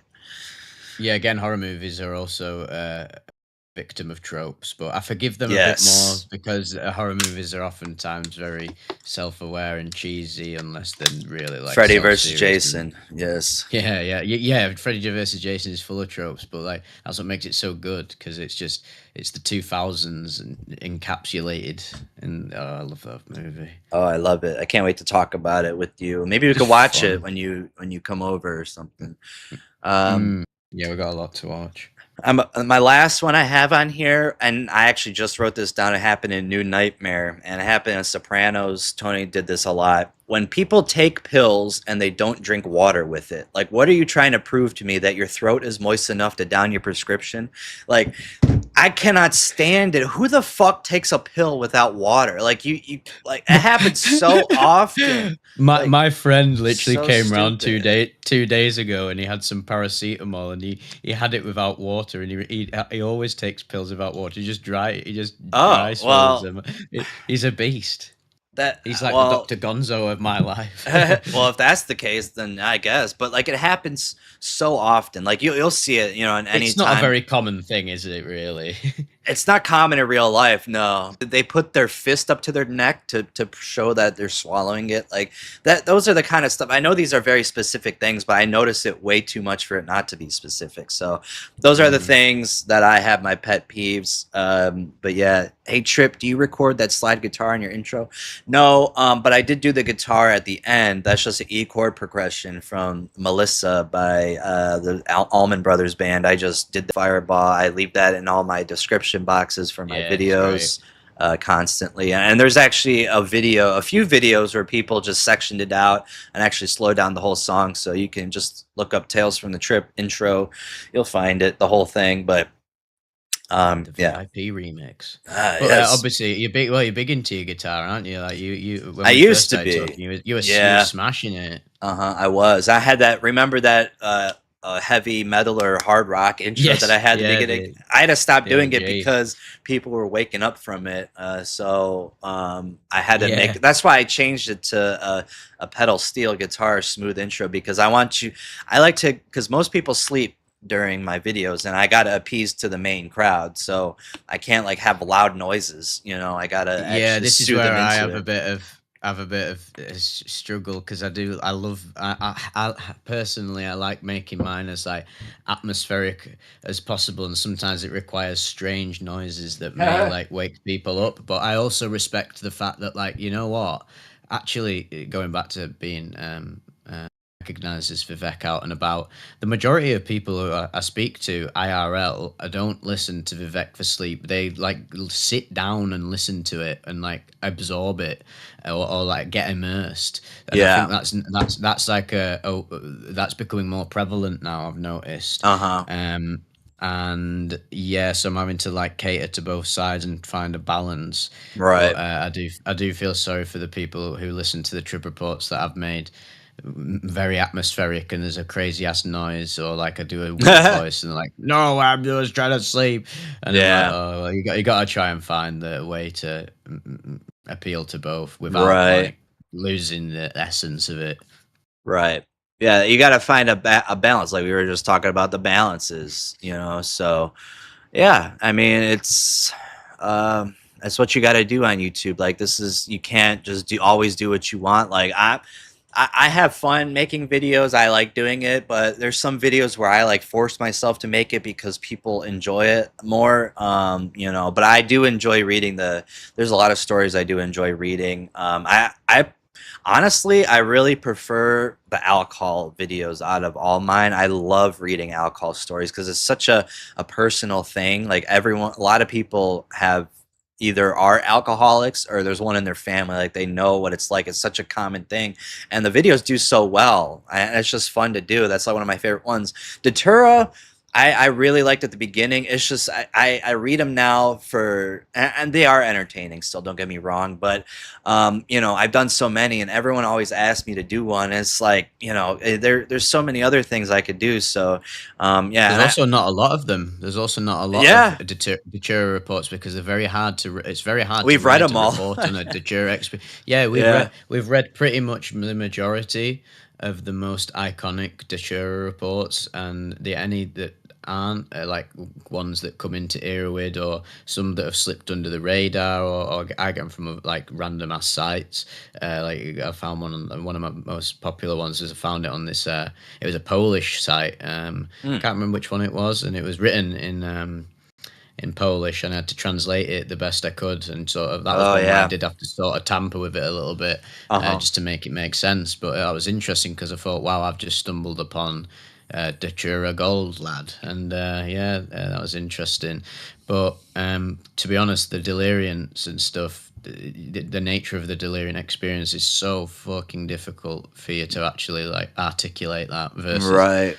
I mean, it's hard to articulate the deepest psychedelic, dissociative, whatever experiences, but delirium's on a whole new level of confusion and disorganization. Right. Yeah. No, I agree with that. It's very very delusional. I like the delirium reports. There's one that I really really tried my hardest. It's a 49-minute video. It's the uh, I forgot what I named it, but it's about benzitamine. I think it's called. Really Oh god, really that one's fucked intriguing. up. Yeah, really intriguing report, and I really took my time to get it. And I've been trying to make my videos at least 20 minutes. Sometimes I make them shorter if I'm working too much and I don't have the time. Like today I was very busy. I had to take my cat to the vet and I was just tired. So like I didn't have enough time to do it. But yeah. I was going to get something out today, but I'm gonna get something out tomorrow. I'm probably gonna do a compilation tomorrow. He'll be back. Yes. But yeah, I mean, is there anything we should else talk about? I mean, I'll get some. I'll get my pet peeves. personal movie pet peeves and stuff that Yes. miffs me for the next one. Because yeah, I could definitely think of a few that annoy me, but I can't think of them off the top of my head right now. Yeah. So yeah, that'll be I something to do. I always write mine down when that happens. It's like, yeah, I don't write a lot of things down, you know. I've always been. Oh, really? I do write. I do. Yeah, yeah. I think in my brain, if I want to remember something, I just do, and then it's always stirring around. But oftentimes with me, there's so much stuff stirring around in the cranium that then I forget. I do forget, but I always remember the most important things. But that'll be fun to actually write stuff down and like yeah, because it is nice to. It's a nice creative process to actually write it down and have it there. I could probably do with it a bit more being ADHD out my head, but Yeah, I write down yeah, everything, like, you know, because I know I'm gonna forget, you know, especially when I read books and especially for movies, you know, I write down because I don't want to forget anything, and I write down, you know, yeah, places to go eat. I write down Bible verses, Bible books I've read so far, things about people that I need to remember so I don't forget.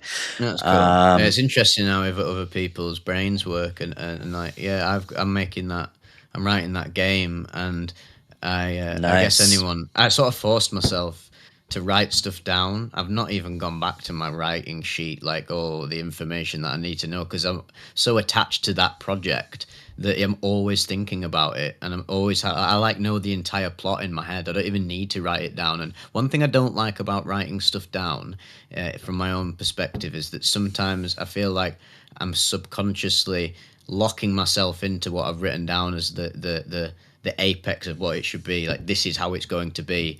And I'm like, obviously you can rewrite stuff, but I don't know, that's just how my brain works, where I'm like, I sort of take the David Lynch approach when I like create stuff, where I just like to do it on, I'm so attached, and yeah, I do. If I'm attached to something that much and I love it, it is just swimming around in my head, and it evolves and grows and then changes. Like, I know the structure of the game's story and the themes and the messages and the characters and what they're going to do, the inciting events. Yeah. But maybe I need to write more like little tidbits of information down that could get lost, like Yeah. the Yeah. meticulous I stuff. I have a good idea for you. Zach Kreger, actually, this is how he writes his scripts. I don't know if you ever heard this before, but he writes a script and he writes like an elf whose one job is to write a terrible movie. And Oh yeah, saw that. yeah, no, I think that's actually a really good way to put it. And also, like, well, if anyone wants to hear the rest, in case you didn't see it, he would write the worst, and then he'd just bounce off of that. He'd go and take those ideas and change them into something actually good.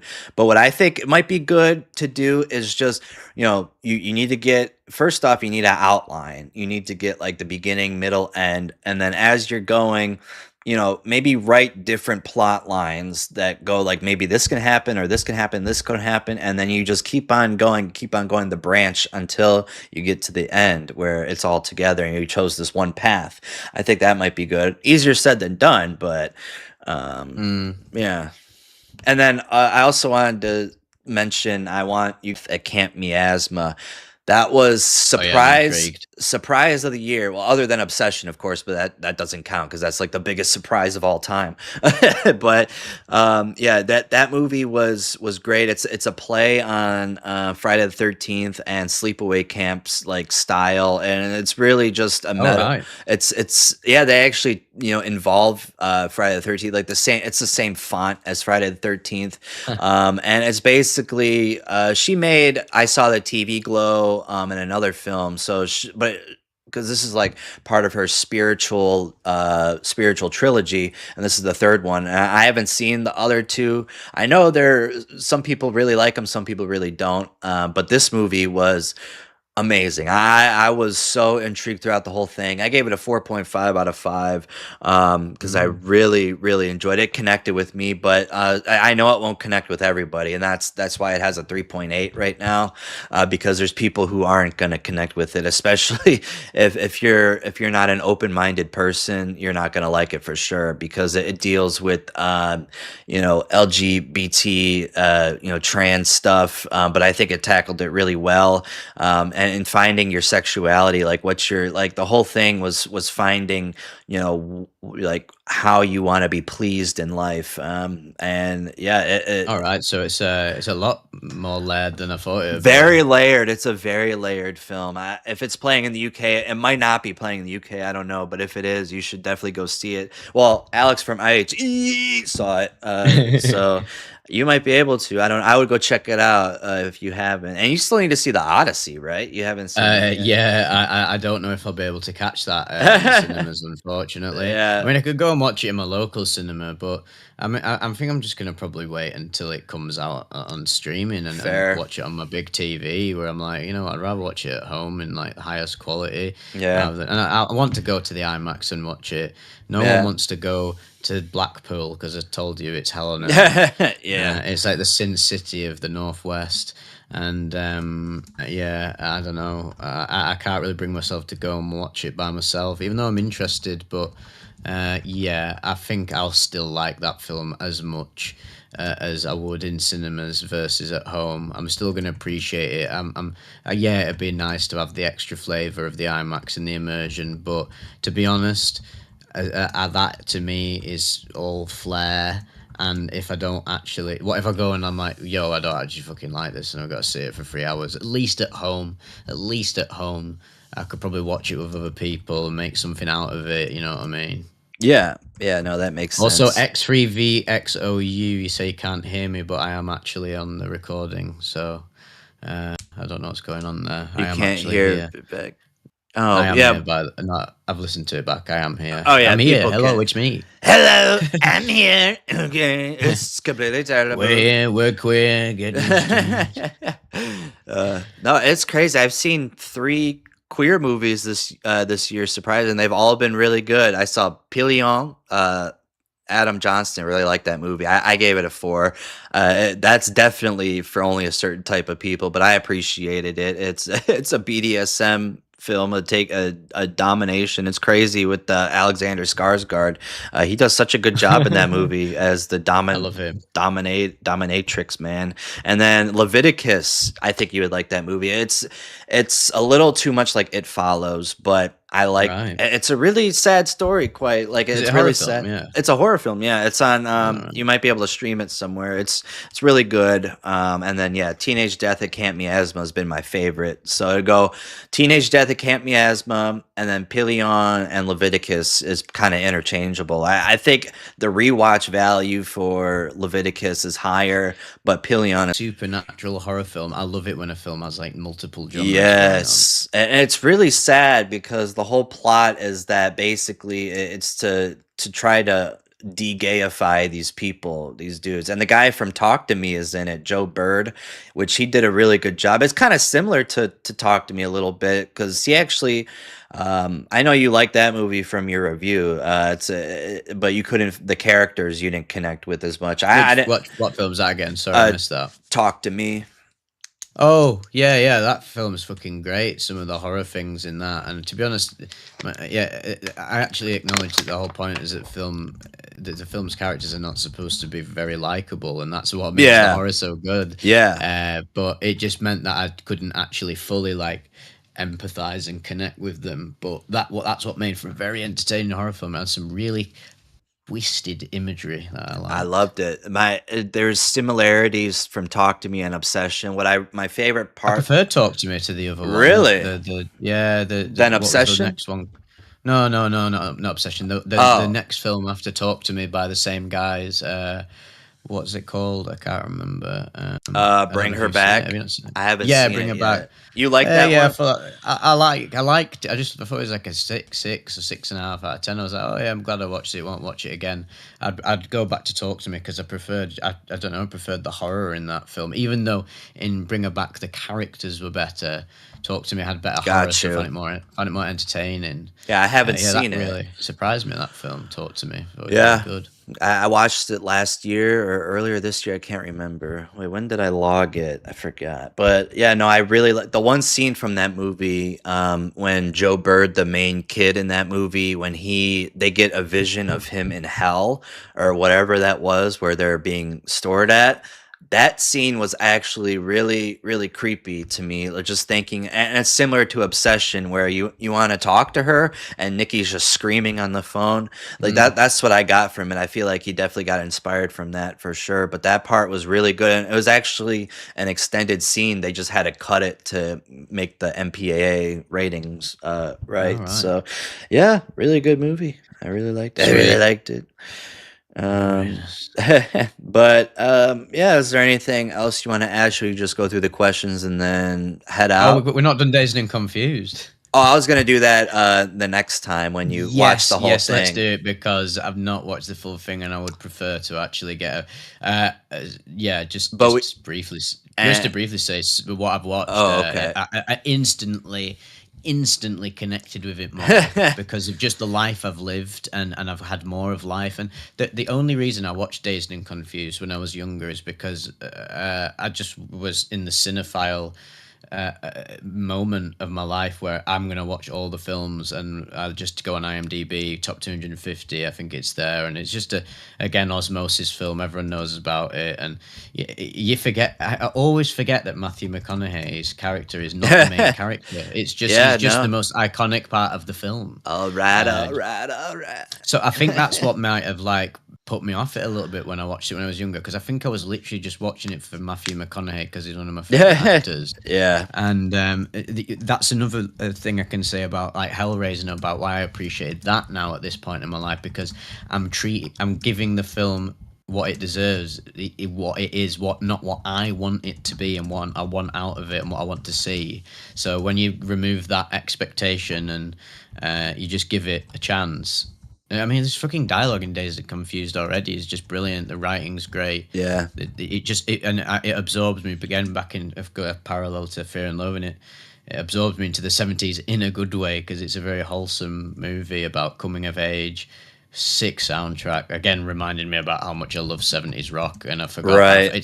It's a genre. I was obsessed with 70s rock. It was really the first genre of music I got into as a young lad, and I've gone through so many genres since then, extreme genres, and I've got some mad chameleon type taste in music. But you know what? Whenever I hear Aerosmith or Led Zeppelin or any of them, it takes me right back to like, oh, this was the first sort of music I really loved. Yeah.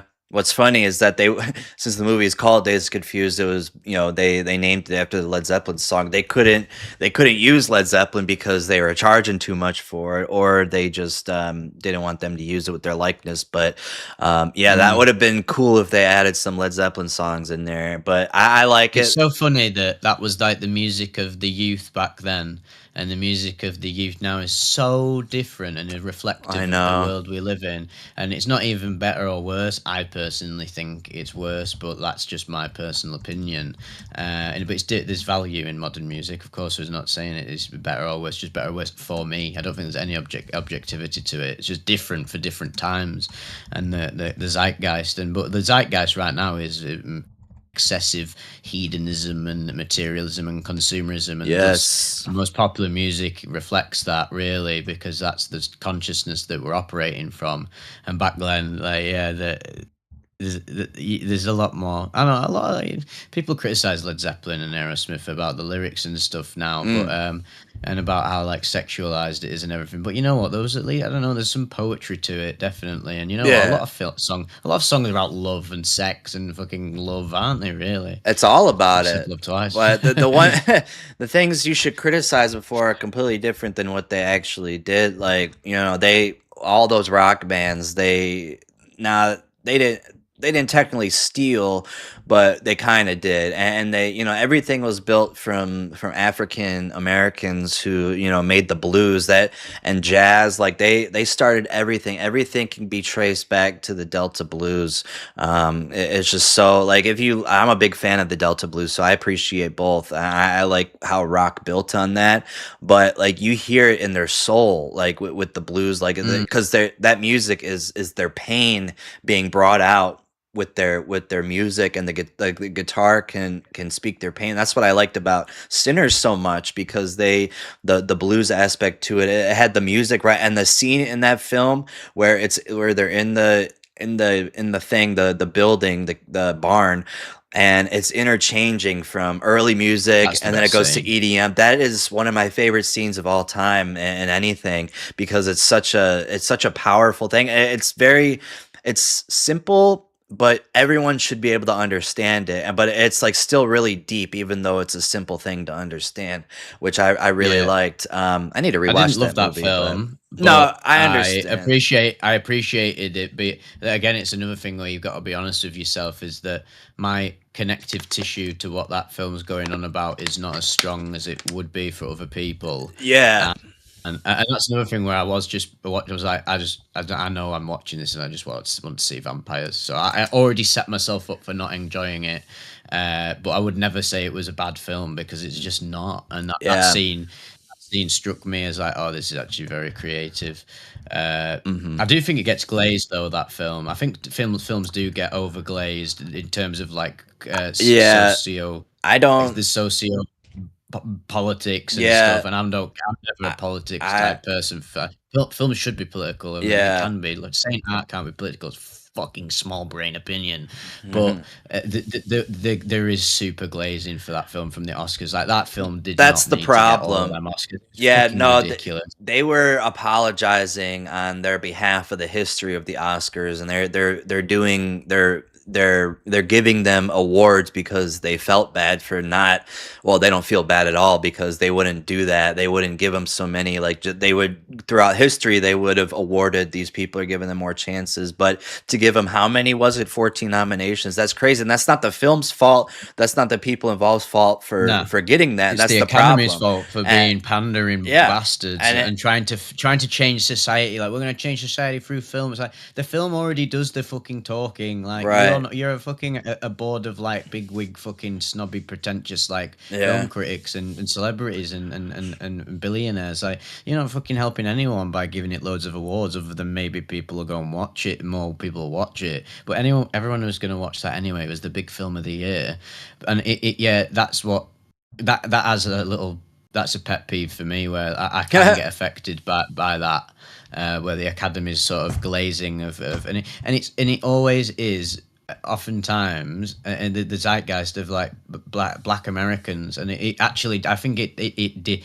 debases black like art because it's like Yeah, trying to it puts it on too much of a pedestal and it flames the culture wars. That's just all it's it doing. makes it worse. That's the same Yeah, thing Disney did with Buzz Lightyear, and they made the gay. I don't know. I never seen the Buzz Lightyear movie, but I know they did get something them with that. gays off my Buzz That Lightyear. they're literally doing the Disney and all these upper class, white billionaires are doing this to pretend like they actually care, and that's the worst part of it. Like they're not they're it's like donating to a charity because you did something bad. Like you should donate to a Yeah. charity for because you want to, not because you want to make up for something you did, because that just completely defeats the purpose. And that, like I said, that's not Sinner's fault. That's the Sinners is a good movie. It's definitely not as good as the Oscar thing that because a lot of movies could have gotten 14 nominations, but I really enjoyed it. I thought the more I sat on it, the more I enjoyed it. And it's just,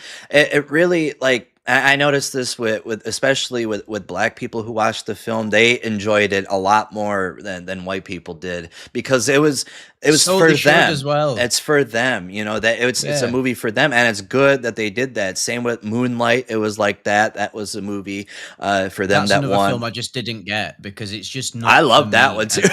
And yeah, that's fair enough. Another film I watched it and I was like, Yeah, yeah, I could see how this is someone's favorite film. It's just I, yeah. I'm not massively into get. At least it's probably, I hate saying words like these. Like if you say you're not into, Wow, I've you're been gaslit. homophobic. No, I'm kidding. Yeah, I've been gaslit a lot of the before. One of my prior relationships. I mean, I reveal so much about myself. May I just tell everything? But one of my prior relationships, she sort of tried to gaslight me into me thinking I'm homophobic because she wanted to do like go to pride marches and she wasn't even bisexual or gay. She was straight. She just liked Hmm. gay culture, and I was like, that's great.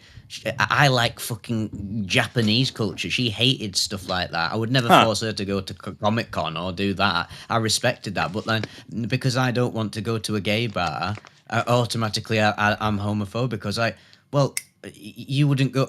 Someone who doesn't like football wouldn't go to a football game. It doesn't mean you think all football people are football hooligans and it's lower culture or low brain stuff. I was like, I can't be into everything. I already do a pretty good job of trying to be into as much stuff as humanly Right. possible, but I am literally not gay, so there's going to be a bit of a disconnect, and I'm not black, so there's going to be a bit of a disconnect. It's Yeah. like, why am I not what? It's like, why am I not what? After this podcast ends, why am I not going to watch a film from Rwanda, like or like not even Rwanda, like from fucking like Montenegro? Like, just that's like saying, oh, well, you don't want to watch it. That means you're not. That means you're against it. It's like, shut the fuck up. Yeah. I can't please fucking everybody, but at least you know what? I watched Moonlight and I watched Sinners. You So at least I tried. gave it a chance. I gave it a chance. just and I didn't didn't even think they were connect. bad. I just didn't think they were bad. I just was like a 6 out of 10 for them. For me, was like I Uh-huh. acknowledge all of the fucking brilliance of these films, but it just doesn't Yeah. connect with I me. So I you can't do everything, can you?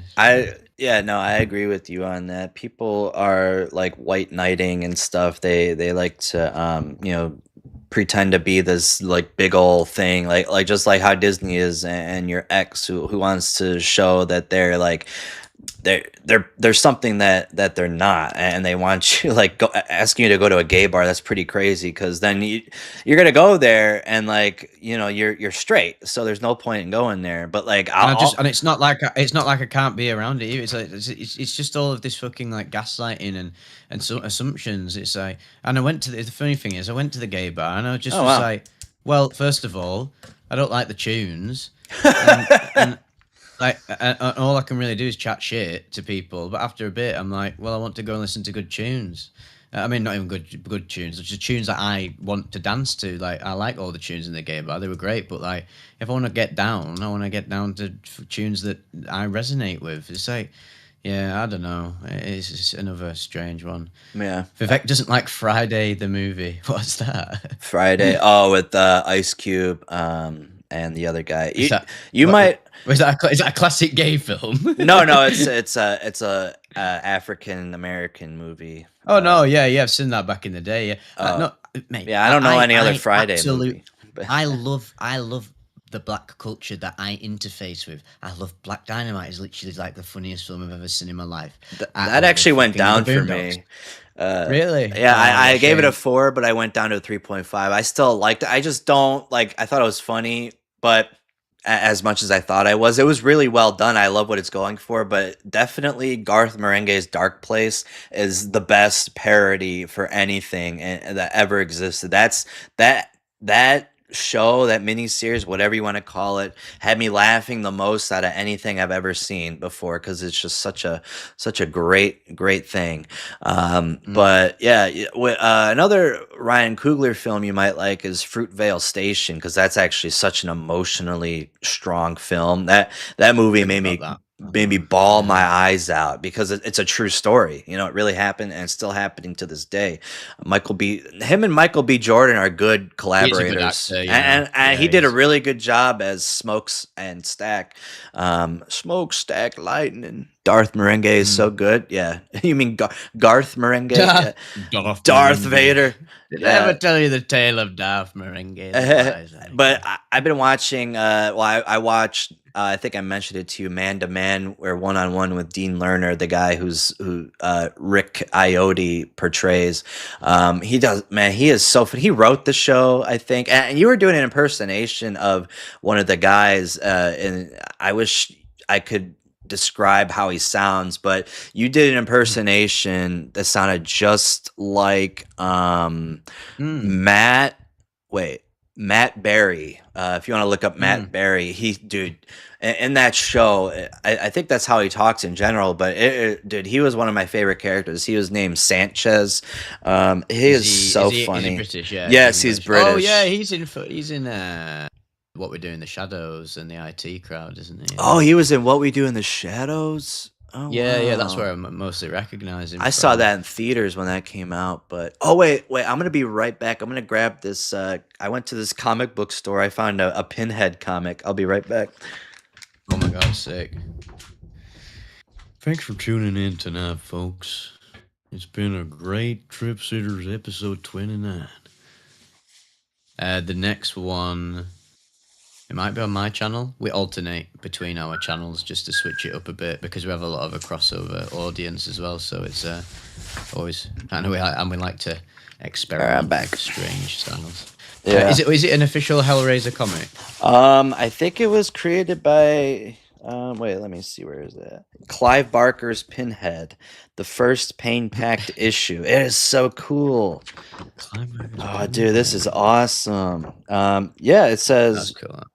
Yeah, Kelly Jones. The picture is Hellraiser. Kelly. He has good teeth, and then he's got ear piercings on his one ear. I don't know if you can see that. It's written by It's by Marvel. D.G. Chichester, which is a weird name. D.G. Chichester. Has he races through time to restore order in hell. Dude, I this is love the so way cool. I love how they took the priest, who's just called the priest in the book. It's just turned him into a horror icon. It's the best of both worlds. He was always going to be an icon, just iconic, man. I love his character. It's great. There's something funny from here.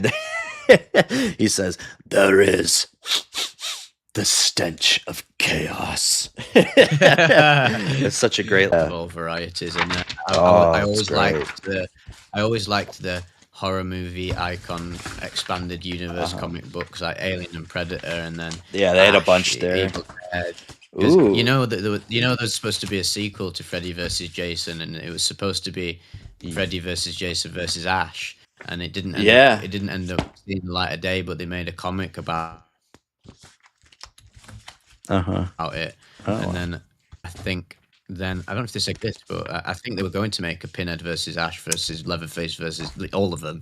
And if I was Elon Musk and I was a trillionaire, that's the first thing I'd do. I'd just be like, let's cure Bruce Campbell's cancer, get him back on the Evil Dead hype, get all of the horror icons while you can, and make Ash versus Pinhead versus Freddy that'd be so great. Versus Alien versus Predator. Oh my gosh, yeah. and versus film. And they're actually just fighting the DVD, not the actual characters. But another thing I got from this comic book store is Tom Holland's Fright Night. There's a comic. This was written a few years ago, so I had no idea they made this. That's really cool because that's one of my favorite horror movies of all time, the original Fright Night. Speaking of Tom Holland and also films I just know I won't connect with, I will not be watching the new Spider-Man film because I'm not gonna bother. No, you don't have to. I don't want to dislike it. I don't need to introduce that energy, and I've given him a chance. I've tried. Right. It just isn't for me. Like I don't like him as Spider-Man. I just can't. I don't recognize him as Spider-Man. I don't particularly think he's like a very interesting actor. He's a great guy, but I just don't like Matt. No matter how many times someone will tell me that the new Spider-Man or the new Marvel film, no, bro, it's different. The foundation and energy and the essence of Marvel is within these films because they are designed like that to be part of this like homogenous package, and not homogenous doesn't necessarily mean bad. That's how it's stylized. That's how they all tie together because they're going off that Joss Whedon. They still can't get over that Joss Whedon type writing and feel to it, even if it does get a bit more artsy and out there. And I just know that they're not for me. So what's the point? And let the people enjoy that. Yeah, and I'll go. Not made for everybody. I'll go and watch slop. Like crap. I just love watching shit at the minute. I like if I see that a film's got like a 0-star, 0.912-star rating on Letterboxd, I'm like, that's instantly going in my watch list basket because that's going to be a lot of fun with the boys when we've had a few brewskis. Yeah, Dragon Ball Evolution. Yeah, that's so that mate. Let's get that on the podcast. That do like a filler film between like the two main films. Yeah, that would be fucking. I have a lot of thoughts on that. Yeah, that would be so cool. But yeah, they're not great. They're not actual cinema in my opinion because there's nothing about them. Like there's no like when I was watching Endgame, I'm like, all these shots are so basic. There's nothing emotionally here that is making me intrigued. It's the spectacle of watching all these superheroes fighting, and that's if you can go into a film and watch that, you can enjoy it. But the story, and they try to be emotional, but it's still at the end of the day, it's a Tom Holland Spider-Man film. I definitely went down on it. I gave it a 4.5, but I gave it a 4 now. It's not my favorite. Spider-Man 2 is definitely my favorite Spider-Man film, but it's not for everybody. for sure. It's for a lot of people. A lot of people seem to enjoy it, just like Star Hate Wars how for you have me. to like I'm you not. have to know all the expanded no, the rest of the stuff for the all the Punishers in it, and you'll get more out of the film Yeah, if you've watched the yeah. Punisher series. I I'm don't like, want to have to do there's that. You know. there's no room for entry for someone like me who has absolutely no idea what's going on and doesn't care. So like Right. I can't even treat it as standalone because everyone who buzzes off it is already invested in it and knows everything about it.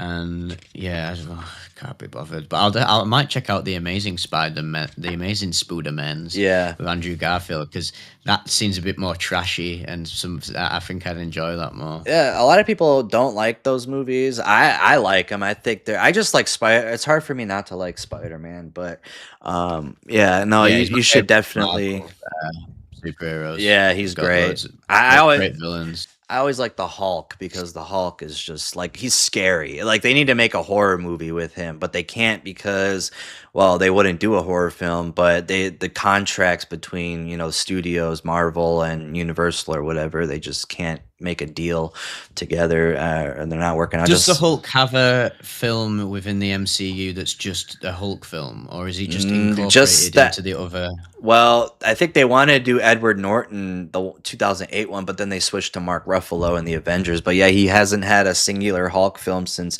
that one and then the one in 2003, which I've seen both of those, but a long time ago. But See, that's that's when I was into Marvel as a kid, and that's what I will always say that I liked most about those superhero films in the 2000s is they all had a unique voice and a yeah, distinct style. And I don't really like homogenized stuff, but I see the value in it for like building a world and having a universe. Totally get that. But for me as a moviegoer who prefers, I'm not watching it because it's a superhero. I'm watching it because it's a film. Like that's so that the Hulk OGs and the original X Men as well. I can easily, if I'm with my parents and they can yeah, still watch yeah, TV and it's on a channel, I'm like, oh, watch that. And even if it's halfway through, I'm just like, oh, Ian McKellen and Patrick Stewart are in it, and oh, so good as Magneto and Xavier in that. yeah. And then the only McKellen, reason Ian I'd ever McKellen. watch, yeah, the only reason I'd ever watch the new incorporation of X-Men into Marvel is to just see the actors. It's the only reason I watch Yeah, Spider-Man No Way Home. some good actors. I say I watch Spider-Man for that No Way Home where No they Way bring Home. all of them and they bring all the people into it. I Yeah, skim watched it to just literally get to the bits where yeah, Tobey Maguire and Andrew Garfield are on that's and fair. Willem Dafoe, and then I was like, oh my god, the Doc Ock's in here as well. So that I did fall into the nostalgia member berries sort of psychology there, but I was like, okay, I say I skim watched it. I literally just watched the scenes on YouTube, and I was like, if I was to actually watch the film, I would have just skipped to these scenes anyway. So I was like, I'm just gonna put them in order of like on YouTube, and I was like, watch the film. Yeah. But yeah, No. I'm not one of them people who judges people for enjoying Marvel at all, even though I'll chat shit about it. It's mainly just to have a laugh and have a bit of fun. I don't actually Yeah. care what anybody watches and enjoys because like I probably watch stuff that people think stupid anyway. Like I'm not a fan of Star Wars, honestly, the most out of Oh, anyone, it's so good. which is So crazy. that's my favorite by far, even over the original three. It's just a bit of me all over. It feels like it's almost like a live action anime. That film, it's so melodramatic. They really lent into. I mean, it's very Japanese inspired Star Wars anyway. But the first original three are more Western than Japanese aesthetic and like inspiration. Yeah. And then the prequels are just so much fun. Right. Yeah, no, they are fun movies, and I like Ewan McGregor. He's good at being Obi-Wan Kenobi. I'll tell you that much. So uncivilized. Fucking. What if the train spotting Ewan McGregor was Obi-Wan Kenobi? Oh, you fucking shite, mate. There's lightsabers still on my ass. Fucking midichlorians, man. I'm bringing them like. Ewan McGregor is funny because he's been in loads after Train Spotting. He became a household name. Yeah, One thing that makes me laugh about Ewan McGregor is I think his American accent is absolutely shocking. it's great. It's like it's bad but good at the same time. But I just can't help but hear the Scottish in him like come out because like he's so Scottish. And he was, oh, he's in this film you need to watch. This fucking I want to watch this film. Quentin Tarantino keeps going on about it. The Black Hawk Down, the Ridley Scott film. He thinks it's Oh the greatest wow, film of the 21st that's century, doesn't he? that's Quentin surprising. Tarantino. And Ridley Scott came out the other day in an interview and he said, "Whatever he's on, I want to be having it." Because how the hell did he pull that out his ass or something? Because even Ridley Scott thinks that's one of his worst films he's made. Yeah, he definitely has some funny opinions. You know what he said about Days Confused? He said it's the best He loves that film. it's the best hangout movie, which I totally agree with. That's the perfect way to put it. I'm not. That's a good. Yeah. Tarantino, he's kind of now that person. I'll say he's evil from the things he's done. But Yeah. no, yeah, he's not a good person, but he's given us some pretty good films. I kind of have not liked them as much as the years go on. Like I still love them. Honestly, I like Hateful Eight, one of the top ones that came out when Revenant came out, and I just love the cold feeling to it. And I really like the dialogue, but I've always liked Reservoir Dogs the most out of all of them. Right, yeah. I like how everyone has a different again, another great From Dusk Till director where Dawn. Yeah. Every film has a distinct voice and style, but it's the substrate of it is that it's Tarantino, it's his personality, and his personality is infectious. It must be said, regardless of what anyone thinks of him. Yeah. He's a very skilled, talented writer and director, and he's very imaginative. And actually, to be honest, his films are actually of value because there's some great progressive elements to his films. No matter what we think of him as a person or what he might have said and done, you know what? Clearly, he has good qualities to him. He doesn't like Nazis, and he bigs up black people when they deserve it. And he appreciates culture and has introduced people to cultures that they wouldn't be exposed to. Like, how many people even knew that there was Japanese cinema before Kill Bill, really, like in the mainstream? Yeah, I mean, he introduced it. He got a lot of inspiration from John Woo films, and those are some movies you need to watch, man. You gotta watch. I think I've watched I think I've watched them when I was younger, but I couldn't tell you which ones I watched because I think I was with my friend and he showed me loads of them, and like in a night, and I didn't even keep up with like what the names of them were. But I know that I've seen like dude. A lot of shootouts in like office blocks. You gotta. I don't know. Maybe you should watch them the same way I did because I watched A Better Tomorrow, which I saw in theaters, which was fantastic. That introduced me to John Woo. I mean, I knew John Woo's American movies, but I didn't know his Hong Kongian movies. And then I watched Hard Boiled, which is a lot. I actually posted on the Letterboxd subreddit about what your favorite John Woo Chow Yun-Fat film collaboration is. Most people said Hard Boiled, which is a lot of people's favorites because it's so action packed, like from start to finish, and the whole like second, third act it's definitely an overload of your dopamine senses. But then The Killer is my favorite because it has a great story. Emotional story, but there's also a lot of action and violence in it. And then one without Chow Yun-Fat that I really like is Bullet in the Head. It's kind of like The Deer Hunter a little bit, but it's another famous film I've not seen in full, but watched. It's so long. That's why I don't know if I want to watch it. That's my dad's favorite film. So really, I'm gonna need to. Yeah. Let's watch it for the next podcast. No, I'm kidding. Well, yeah, that'd be the way for me to watch it. It's like it's almost 4 hours, isn't it? I mean, everyone knows the famous scene towards the end, and my friend watched it recently and said he's had the same relationship with it as me, as like starts it, loves it, and then realizes how long it is and he's got to do stuff. But then when he sat down and watched it, he did say he gave it like full 5 stars. And oh wow, I owe it to my dad to watch that because my dad's got me into so much stuff that I'm into, and like he set me off on the path towards liking things. He would always show me films that my mum and get games for me that he knew probably I shouldn't be playing or experiencing, but he knew that I was like, my dad could recognize that I had a darker mind than most children and probably could handle it, and that was very good because it got me into stuff earlier. Yeah. Back in high school, and like year 9 and year 10, everyone's like 14, 15, and they're only just watching like Alien for the first time. The chest. I was like, I watched that when I was like 4 years old or something. I think that's why.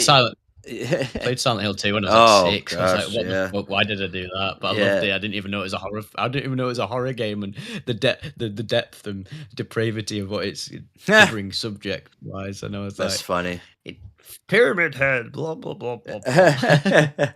That's great. I bought Silent Hill. Me and my friend are gonna watch it eventually. It's one of his favorite movies. He loves the It's still games the too. best. I'll say it here, folks. It's still I'll the best video say game movie. it, folks.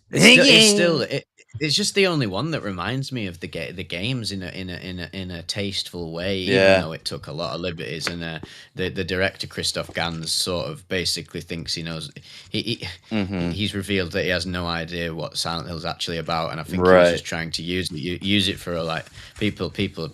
They get very emotional online about how it was politically charged and that. Oh But wow. you know what? At least we got a good film, and we got a very high production. It was the most highly well-produced video game movie of its era. And look at the state of fucking video game movies now. Look at Minecraft. It's got fucking more money in it than the Silent Hill film. It looks like shit. Yeah, it's sad. It's really sad.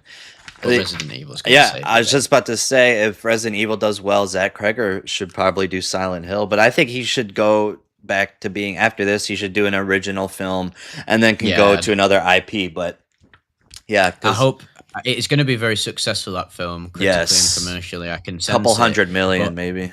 I hope he resists the temptation for every other studio who's in charge of games and the adaptations of them, because they're going to be after him. Like he's going to be catnip Yeah. to fucking so many Japanese companies who are like, oh, do a Fatal Frame or a Silent Hill or a this, that, and the other, or vice versa, do a Western horror Yeah. games.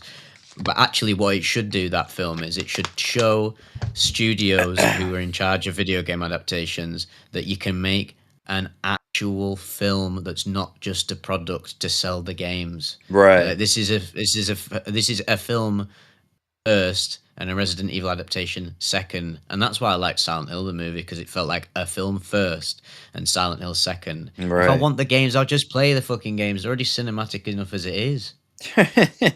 Right. Yeah, I agree with that. I'm excited to see his take. Now, this is coming from a completely unbiased view. Like, I've never played the games. I've never seen any of the Resident Evil movies.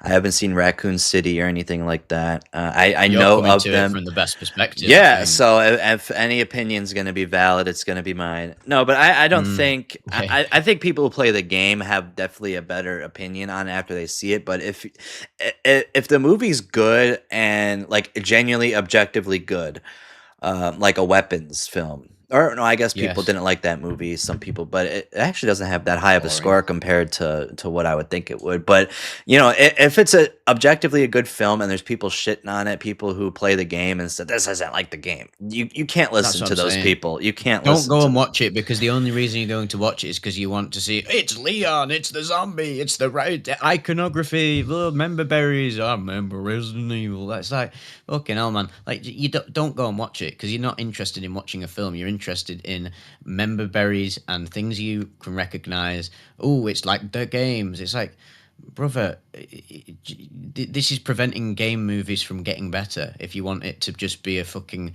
museum of things you remember. Right. And respect the fact that not everybody plays games, and that even the Resident Evil is fucking enormously popular. Not everybody knows everything about it, and just take the surface level elements and make a film out of it. I just hate fan culture. Again, more rabbit It's so holes can go down. stupid. Yeah, it's a lot. Makes you close minded. Yeah, it really does. I like to be open minded on a lot. I played on all of the everything. Resident Evil games, watched all of the films. I love Resident Evil. It's one of my very, very, very favorite things ever, and that has me more excited for this film, because it's something different and something new. But yeah, fandoms are very bizarre. The whole perspective of it, looking consumer brain. Yeah, I agree. All right, so I think we should stop there. If we should we get through questions, or is there too much? Let's skim it. All Actually, right, for the first time, you go in my do life, it. yeah, I'll do it. And You ask do it me if now. there's any. You can eat grapes while I do it. Yum yum yum yum. Yum yum yum yum yum. Yum yum. Member berries even. Member berries. This is the first time in my life, not first time in my life, but first time in a long time. I've sorted my sleep schedule out because I do YouTube full time, so I often come That's on good. and do my bits at night because I mean, that's when my audience comes online. I live stream at night, and also I like working at night. I love the night time, but Hmm. it does alienate you from how other people function. Like when I want to meet my mates or just with my family, and I'm like, oh well, I'm like working a night shift, so I had to just Yeah. change it. So now, for the first time in my life, it's like past 12, and my eyes are actually tired. So that's Wow, there you go. crazy. Yeah, I you've know. sounded a little bit tired today, but we made Yeah, it 3 that's the hours, so that's the poison from the celery coursing through my oh, veins. fuck, mate. Well, wait till you get to Fucking America, celery, mate. mate. Fucking kill me, mate. All Right, here we go. Let me right, just. get I'm just. some. My eyes are looking for a question mark. Yeah, if there's any that are, I mean, if the question's good enough too. Y'all seen you can get 3 ads in a row now? No, because I got YouTube Premium, but I feel for anybody who has Yeah, to suffer through ads. And like we must say, we don't choose how many ads appears in a video. It's all on YouTube. It's all algorithm based. yeah, Some person might get 1 million ads or something ridiculous in a video, a long one. Other person might click on the video and not get no ads. It's all relative to how you, right. you, you interface with YouTube as a platform. The algorithm is so different. People get YouTube has different titles now for different how many ads are on YouTube. It's a disgrace. Yeah. I couldn't live without YouTube Premium. Sometimes I end up going on my people are logged in on my TV, and I went on one of their accounts the other day to see just out of curiosity to see what it was like for them, and then click on a video and like fucking 230, sometimes 60-second ads you can't It's skip, crazy, like 30 and they second, 2 30-second ads. and they've also changed it. They don't show you how many seconds are left. It'll go to like 8 to 10 seconds now, where you have to skip it, not 5. Mm. Yeah, I mean, I go Oh, through this is a good ads, one. but There was some great trips that Hunter Thompson wrote about in Rolling Stone back. Oh, wait, no, that's not the question. Someone asked us. Yes, sorry. Third Eye Films. You guys should read some classic trip reports like the ones written by I William did see Burroughs. Oh that. my, Yes. Ginsberg, Neil Cassidy. I would absolutely love to do that. I just need to know what the fair use and copyright around that is, because at the end of the day, it could be considered like a creative work of theirs if it's been featured in like a publication. So we can't actually just pick that willy nilly. So that'd be. But I would love to read some William Burroughs and like Leary's trip reports and Shulgin and Huxley's and classic ones. That would be a really cool venture to go down. William Burroughs, we will talk about this guy at some point because he has a film called Naked Lunch, which is Oh, another I wanted to see quintessential. that. Yeah. I fucking love that film so much. That's the greatest practical effect film I think I've ever seen in very often, but I think it is actually my favorite practical effects laden film. That's cool. What else have we got? I think we've answered them You all. got it. Okay. Yeah. They've they've asked us everything they could ever ask us. Yep. All right, Nice, guys. I guess good one that's that. it. Yeah. Naked Lunch Sorry that is my brain's not awesome. works. Oh, I'll make sure next time I have my. I was on that caffeine sniff, wasn't I, last time? yes. I Yeah. should have saved it. I should have Oh, saved it. It was quite Moorish actually. I don't caffeine know. is It's just crazy. it had a nice smell to it, and Oh, there it's you just like go. the hit of like sniff. The psychology of sniffing something, even if it doesn't do anything, it's the The sensation, thought. Yeah, this is the yeah. sensation of it hitting the cavity. Right. That's funny. So it just perks you up. So mate, Uh, I'll get my caffeine okay. sniff for next time. There you go. I want to give a shout out to Blazing Stars 6660 for being the #1 guy, and then Mike Nobody Woohoo. 3353 for being the #2. I don't know who #3 was He's because I can't a see, Mike but somebody to us though. Mike. Oh wait, I see. Here's a #3. Mike. Wait, Mike Nobody. Oh, it's the same guy. Wait, how is he two and he's 2 and 3? Oh well, shout out Mike Nobody He's both 3353. There you Mike go. nobody. No, he's a Mike somebody. Nobody. He's I a don't fucking get nobody. All right, guys. That'll be Tune it. in next week. Wait, are we watching? So we're doing. I think we Oh should shit. do. I think we should tackle either Enter the Void, because a lot of people commented Enter the Void, but Let's also do both. Requiem for a Dream, too. But maybe we could do that on yours. We could. Yeah, I'd like to do Requiem for a Dream on mine. So Or we're Enter the Void. Or actually, Enter the Void would be very. No, Requiem for a Dream we should do it on yours. Because okay. you cover Yeah, more harm of the drugs reduction. covered in that film, and Enter the Void should do it on mine. Yeah. Do So you want to next time we'll do? Okay. should we do Enter the Void next week? Yeah. And then talk about Dazed and Confused as well, and then the week after we'll do Requiem for a Yes. Dream. But we're doing the 30th episode, so does that mean anything? Is there a 30? Maybe we should do a 30-year-old movie. Is Requiem for a Dream is almost 30 years old. It came out in 2000, what, 2001, 2000? Oh God, yeah. Shit. But yeah, I don't know. Maybe okay, so we'll do this. And Jared Leto was in 30 Seconds to Mars. And he has 30 assault allegations against him. he wishes he only had 30. Yeah, right. And they're not allegations either. No. Don't worry, I'm not going to defend him, chat. I'll defend the other people, but he's no defending him. Jared Leto, he's a goner. There's nothing to say, but I could still watch Requiem for a Dream because the movie is I'm afraid to watch it still, but I don't. So we're gonna watch Enter the Void first. Yeah, I'm afraid. I'm really afraid. That movie scares me. I literally watched it like earlier this year just for. Oh, you did? Yeah. I've got it purchased on YouTube actually. Oh, okay. Sadistic. Yeah, it's my comfort, and it's not a comfort movie. It is until it isn't. Yeah, it's so stylistic. But I'll get more into that. Yeah, okay. I've always got it there on my YouTube though.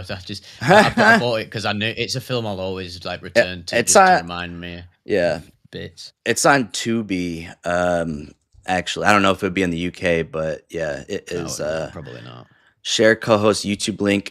He's in my description box. You could just go and get it. So it says subscribe to Vivek's channels. Yeah, and then we'll do a collab. We always collaborate the next day because it takes a while to process this whole thing. And sometimes the podcast will be on my channel if it's more appropriate to like what we cover based on the film. And so obviously Enter the Void's about psychedelics, so specifically DMT. So that'll definitely be one for my audience.